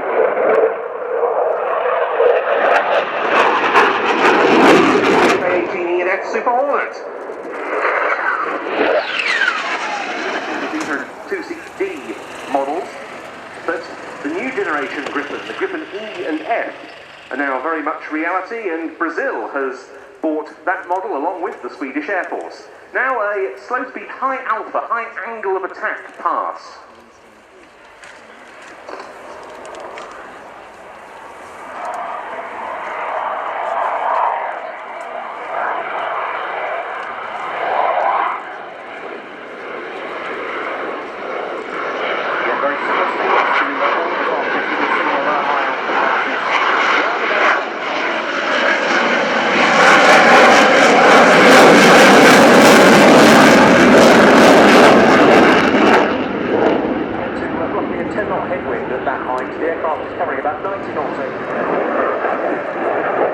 Maintaining 7 G as he comes around the corner, 400 knots as he starts his pass.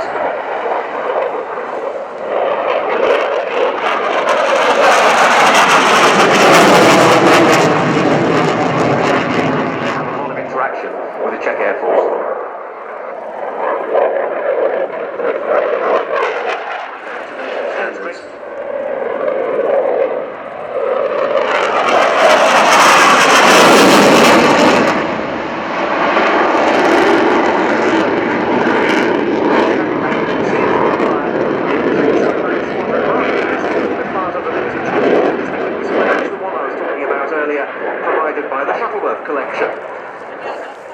Spitfire, then one of the fighters flown by Czech pilots in the past. The immediate predecessor of the Gripen in Czech Air Force service was the Mikoyan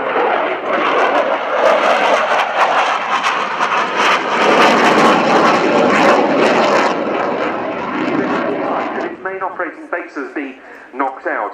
At the controls today, for the first time at RAF, but in his second season as display pilot, Captain Henrik Björling. He's got 1,000 hours on the Gripen, which he's been flying for 10 years.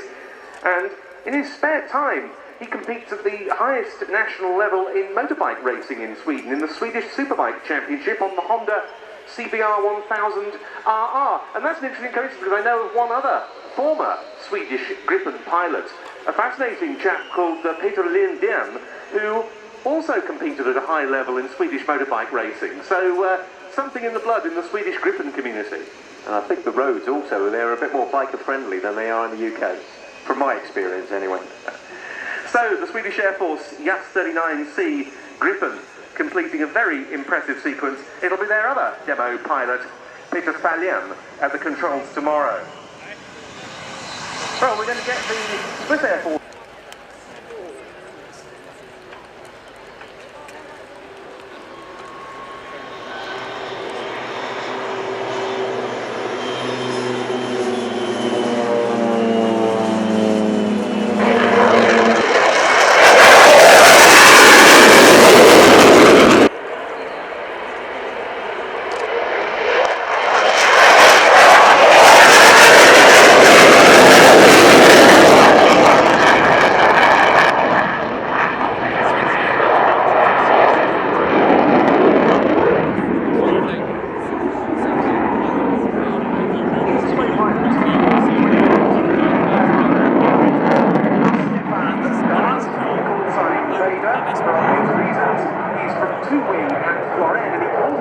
The dark Falcon because of its dark colour scheme.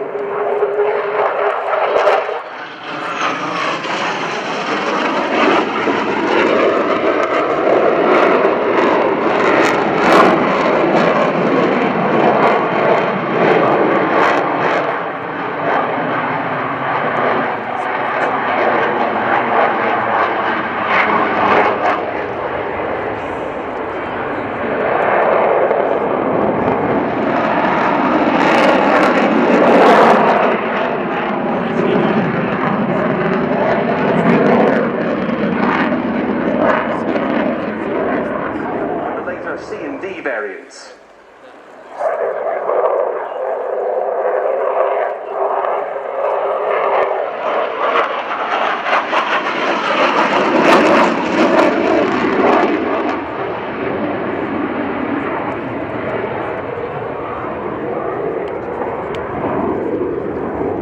And my first encounter with the F-16A, certainly of the Belgian Air Force, was in the late 80s. When we were flying the Phantom, which had a true multi-role radar, which had a look-down, shoot-down capability. Back then, these aircraft did not have anything other than a pulse radar, heat-seeking missiles, and no radar warning us either.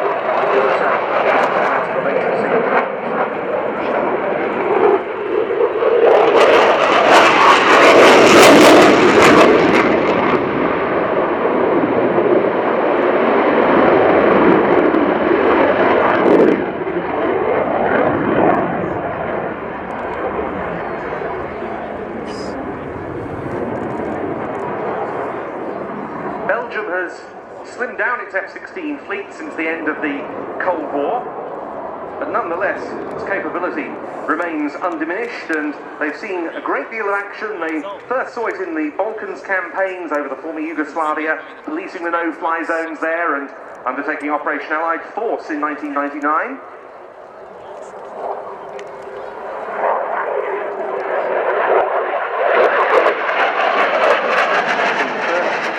Been made of wood and fabric and definitely would not still have been in frontline service.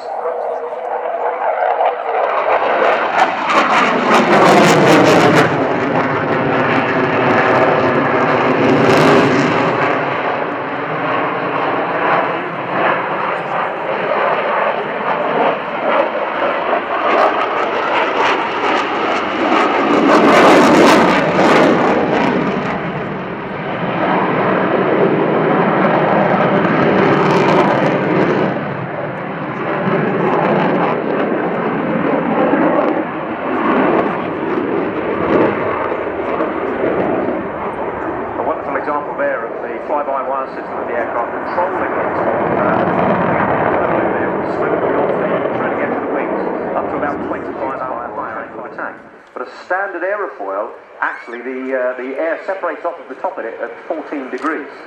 But with the high lift manoeuvre devices, in other words the leading edge slats and the fly-by-wire, which is continually adjusting the flight control surfaces, this aircraft is flying at about 25 degrees alpha.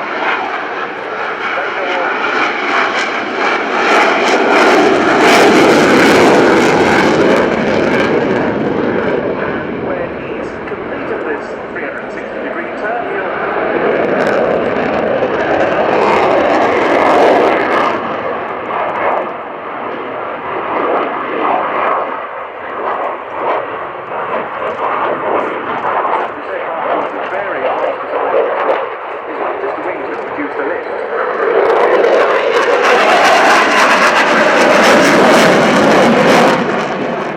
countries, and they've also been heavily involved in the Baltic air policing mission.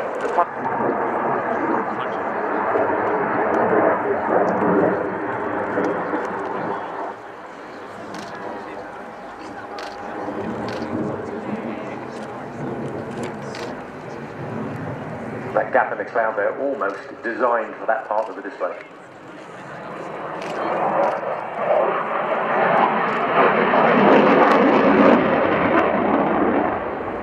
Configuration with undercarriage down, therefore.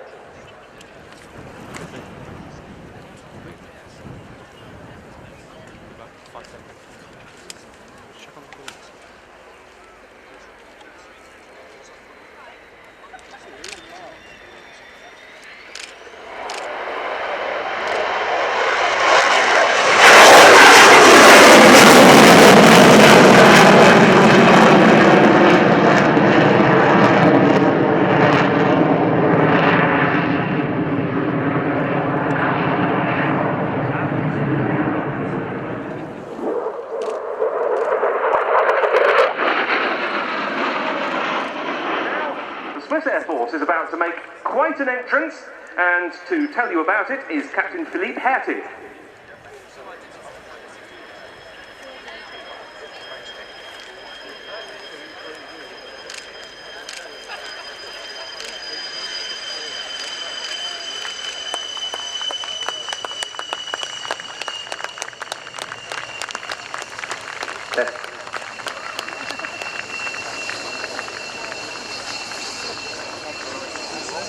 Ladies and gentlemen,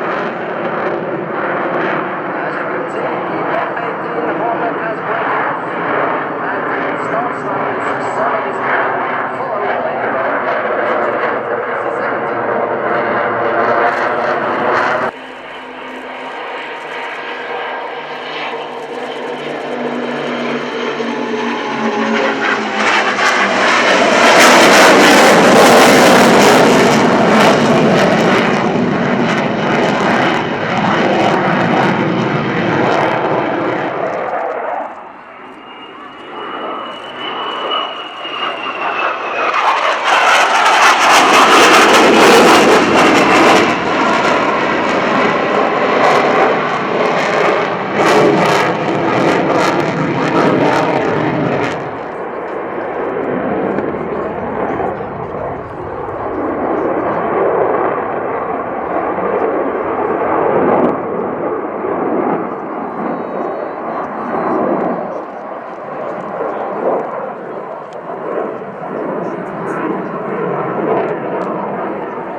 prevent the aircraft from departing normal flight.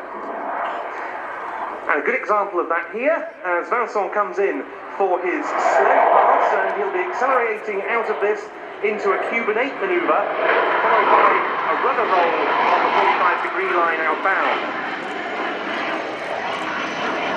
The Hornet was ordered to replace the North Hunter, the Mirage 3.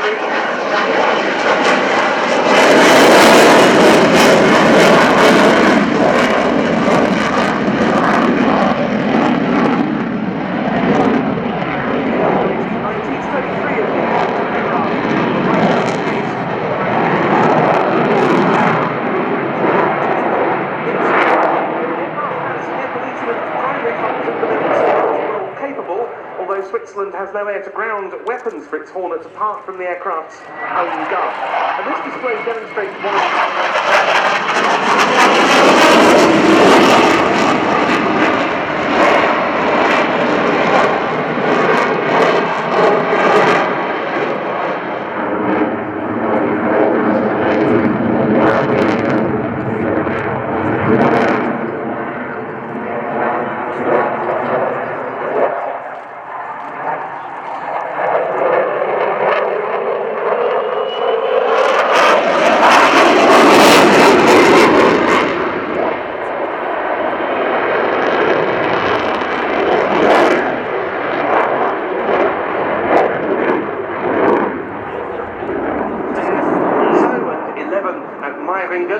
They're all flown by professional Air Force pilots as part of the Swiss Air Force's Überwachungsgeschwader, the surveillance wing. Inverted this time.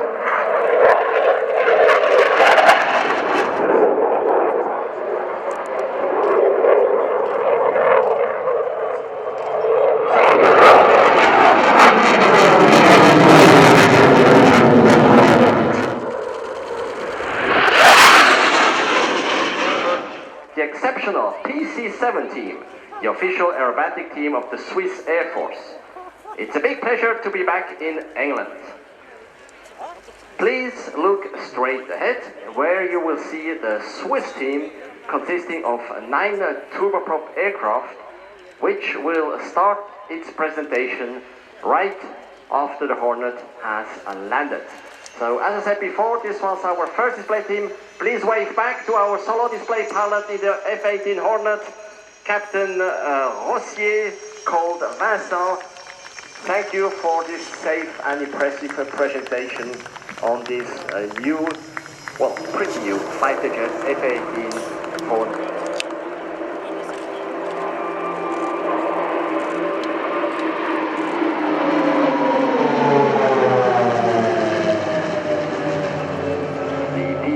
Is opening its presentation 2018 with a 60 degrees looping, including 9 aircraft in the formation called Flying Diamond.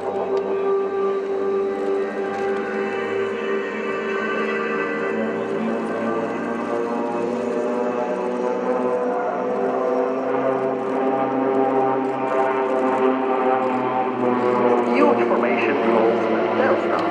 After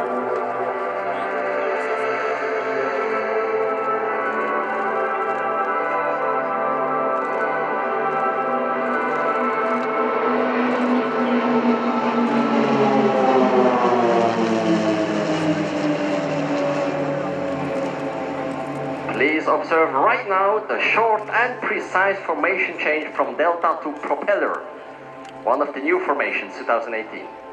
The big advantage of the presentation of the PC-7 team is that the formation changes can actively be followed by the public.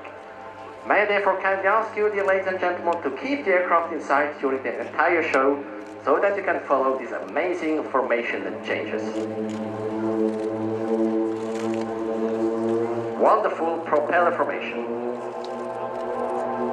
Speed here approximately 350 km per hour or 180 knots.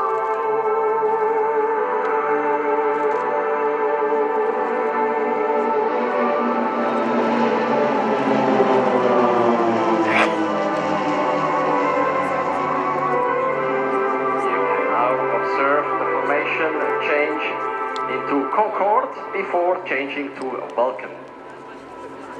As you can observe, this demanding formation change doesn't take longer than 10 seconds. Although the changes look quite smooth and easy, I can assure you that with a speed of around 350 km/h and a distance of only 3 to 4 meters, or only 10 feet between the aircraft, this requires great flying skills and lots of practice, as well as a high level of continuous concentration during the entire show. So here we go for the welcome.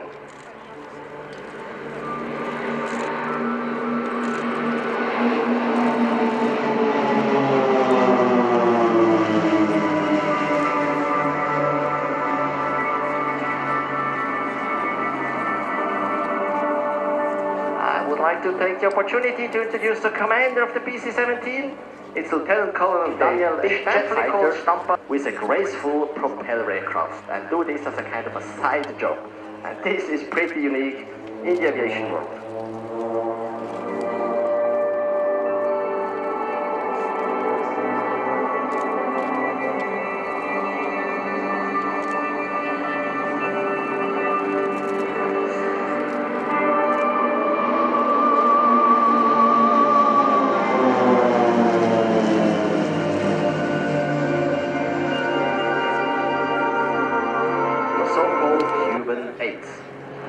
I would like to use the opportunity to remember you of our internet site, where you have access to additional information, but also to great pictures on this PC-17.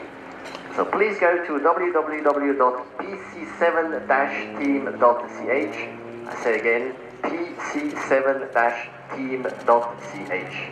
But also visit us on Facebook. It's really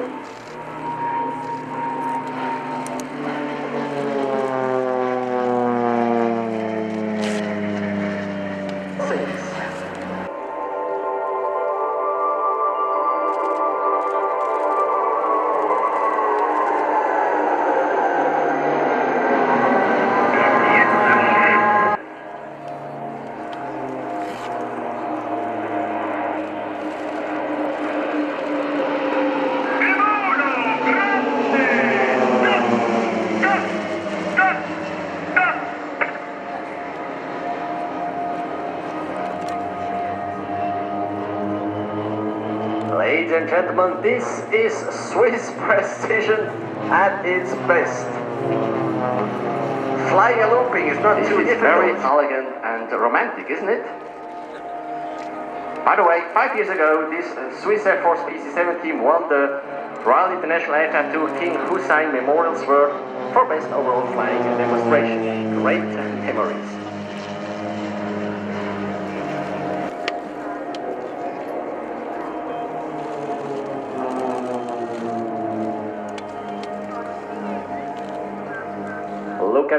Look at this. Yes, it's a heart, including Amor's arrow. Again, this looks quite easy, but believe me, this requires a high degree of concentration and flying skills. And don't forget, there is a propeller at the front of the aircraft that can really hurt.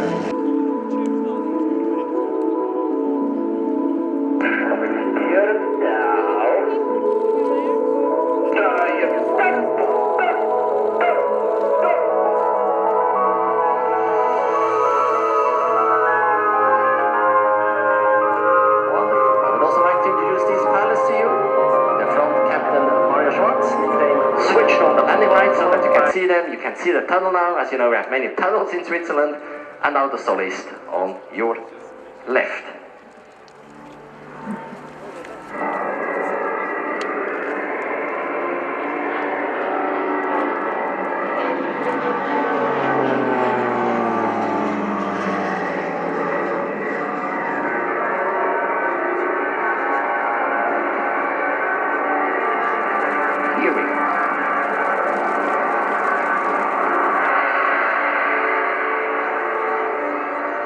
That was a really impressive crossing, wasn't it? And here you can see the P-70, the landing configuration.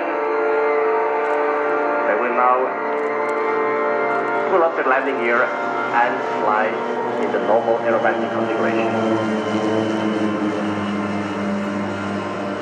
Gear and flaps are up. in its category. Our Solis has made this aircraft has been produced by the Swiss manufacturer Pilatus Aircraft Limited, which has sold over 450 PC-7s to 20 countries worldwide. But let's come back to our Solist. He will now enter a really steep turn, during which he has to support an acceleration of 5 Gs. Here he goes. Our Solist is quite under physical stress right now. 5 Gs, this means that he weighs approximately 400 kilos now. And under these circumstances, you really have to be fit. During this solo display, let me give you a few technical details about the Pilatus PC-7 aircraft. The PC-7 is equipped with a Pratt & Whitney turbine delivering 550 horsepower. Maximum takeoff weight 1,900 kilos. Maximum speed 500 kilometers per hour or 270 knots. The rate of climb 10 meters per second or 2,400 feet per minute. And a service ceiling of 7,600 meters or 25,000 feet. The PC-7 was introduced in 1982 and is since then used as a basic trainer aircraft, quite challenging to fly for future military. And the pilots have to work hard to stay close of formation.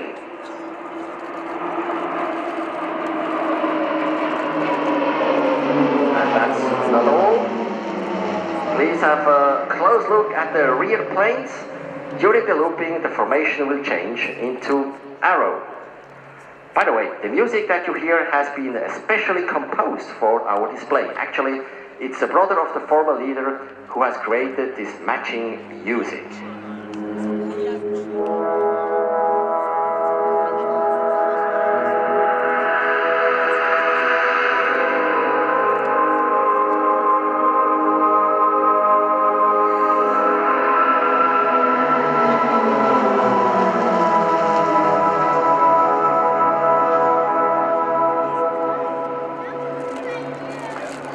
The show continues with the change into cross or even Swiss cross.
Seize the objective, the pilot will roll and dive toward the target.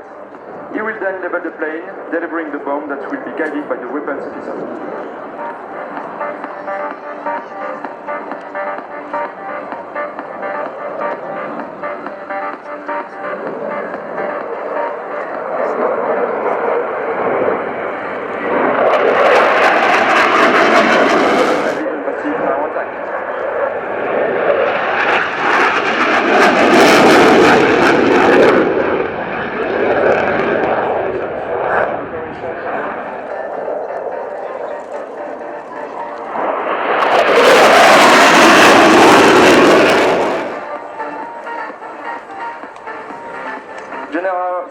Ladies and gentlemen, the display is coming to an end. The Delta are going to form up in front of you to perform a breakup.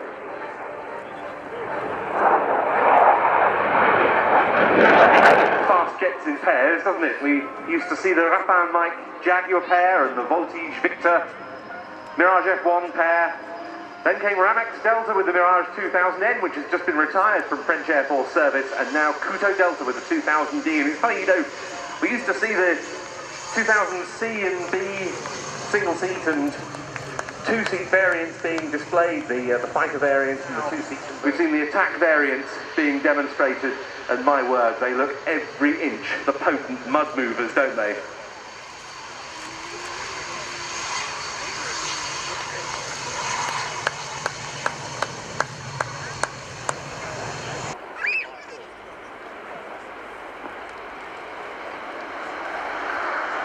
Second section airborne and first section.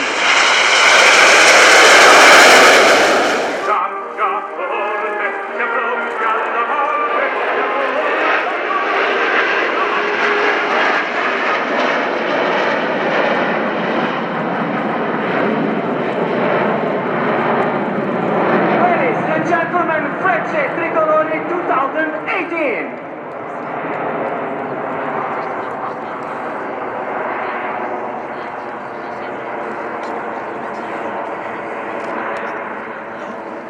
Entry looping, the first maneuver of our program, green, white and red giant triangle configuration for the formation, and after the only maneuver performed by the 10 pilots together, the next will be the only maneuver when the formation is going to split into 3 sections. Not before the first change in configuration, the triangle is turning smoothly to the right and slowly taking the shape of a rhomb. The well-known diamond of Frecce Tricolore 29 and 10 moving to the central axis at the edge of the diamond, the formation leader, pony number 1, Major Gaetano Farina, in the very center of the diamond, pony number 6 as a tail in back, our soul.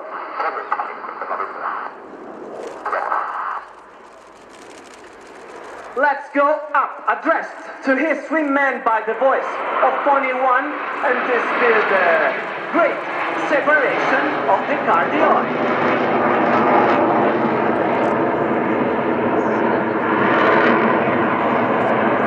5 aircraft in 3, 2, 1, shot! 1, left flight, 2, converted, 3, left flight again, and 4, level flight, and here out.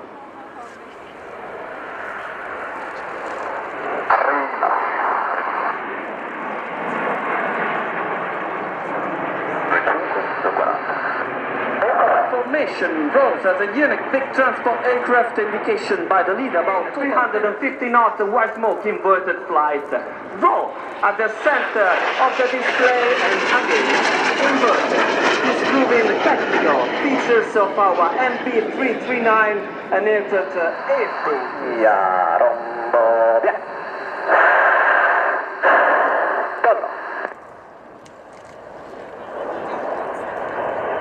Green, white, red, this was the fun. Roll, and then Apollo.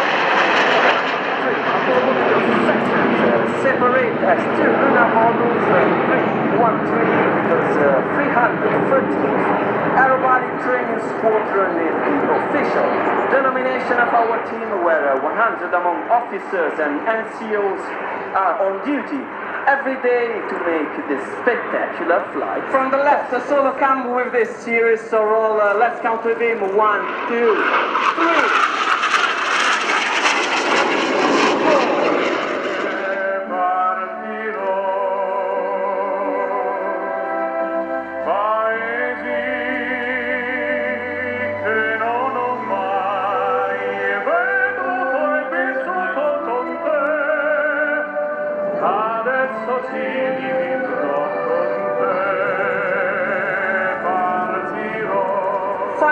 Aircraft to the left, 4 to the right, 3, 2, 1, shot!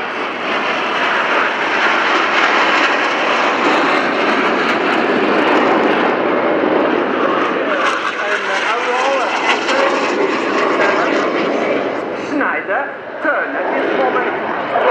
our MB339, everything is weighing 7 times its weight, exploring the most remote corners of the Mike Charlie 39's flight envelope. He draws a perfect circle circled by the white smoke, and negative pull-up. Minus 3G.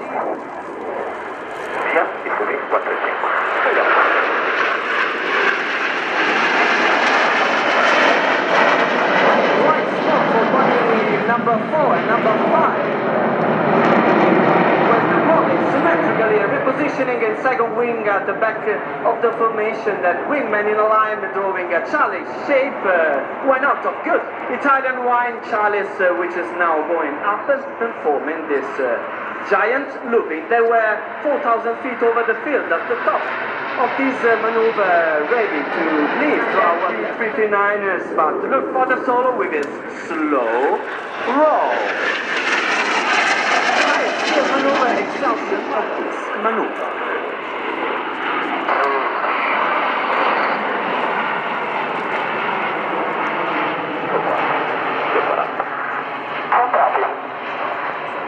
This formation rotates gently around axis as if it were a single giant. After the elegance, the prettiness of this roll, the power of the next maneuver by the solo 280 knots. This is the negative. Schneider, turn. Take a look at the white.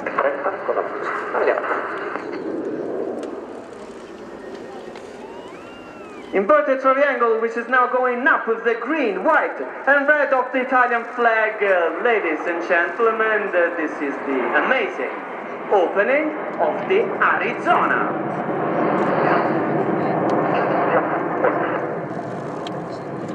The solo pilot climbing vertical, insert himself in the separation of the two sections, and now prepare again your cameras because 4 aircraft to the left, 5 to our right. Once more time, don't miss the opportunity to take a picture to the warm hug dedicated to all of you.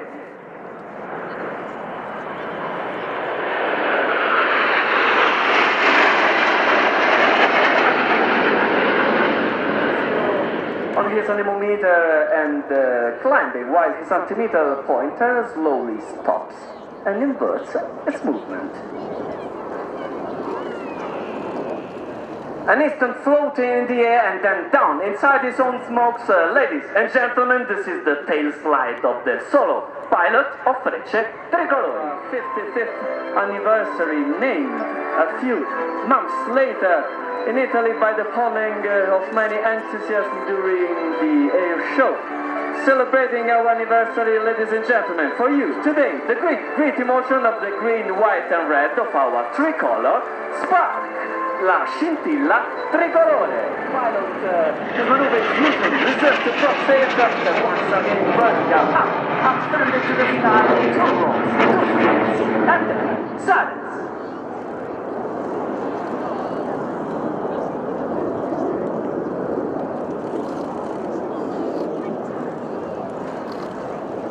Once more time, like floating and then down his smokes. Let's introduce him. This was the Lamsovac of Pony, number 10 of Frecce Tricolori, ladies and gentlemen.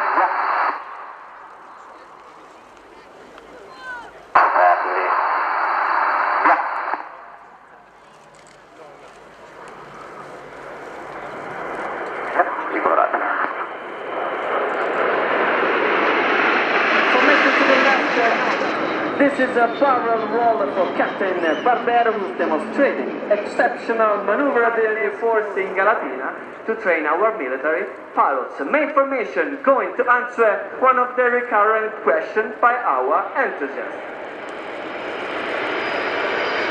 The distance in flight between one aircraft to another, 1.82 meters between aircraft for a flight conducted exclusively visually by the pilots of Frecce Tricolori. So, most renowned figure in his repertory synthesis of skill, handed down for pilot to pilot and technical features of the MB339. Ladies and gentlemen, this is the spectacular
first left wingman Captain Franco Paolo Marocco, the first right wingman Captain Emanuele Savani, the second left wingman Captain 8 Major Stefano Witt, the second slot Major Pierangelo Semproniel, and then we presented already him, our solo Captain Filippo Barbero.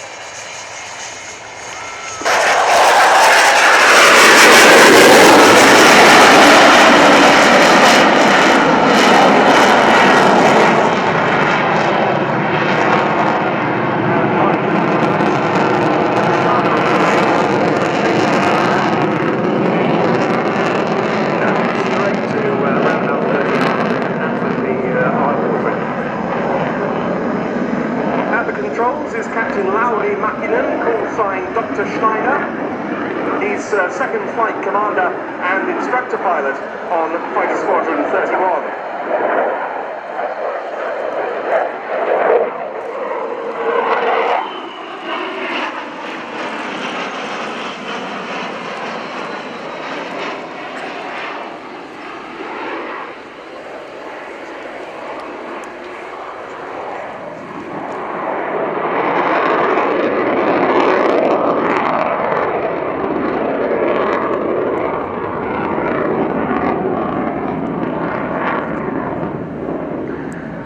Of the Hornet's design that helps afford the sort of manoeuvrability that we've seen demonstrated by the Swiss and now the Finns, the leading edge root extensions on the wings and those very large horizontal stabilators that both improve controllability at high angles of attack.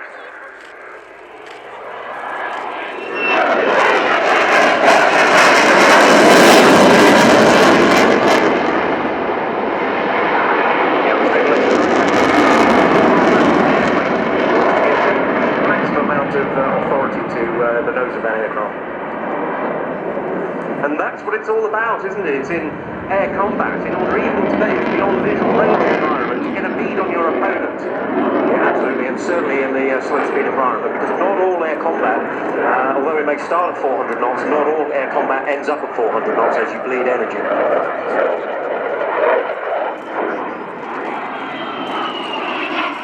Now this is...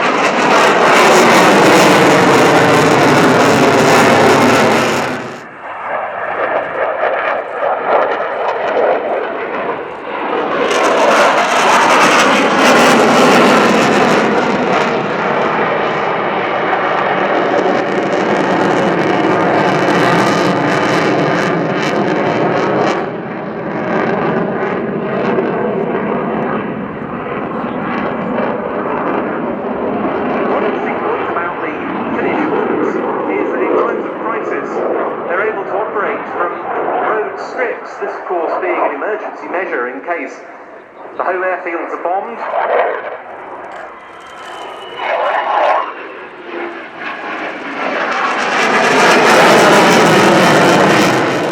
And it's always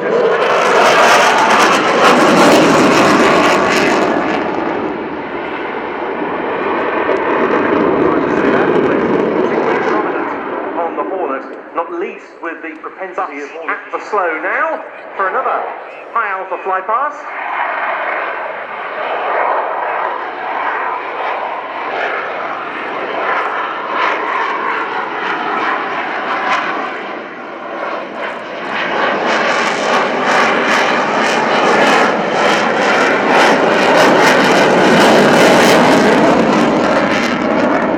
What you will have noticed there was the deliberate unload from the high alpha to low alpha without bringing the negative alpha. Reduces the amount of energy going over the range, which also reduces the drag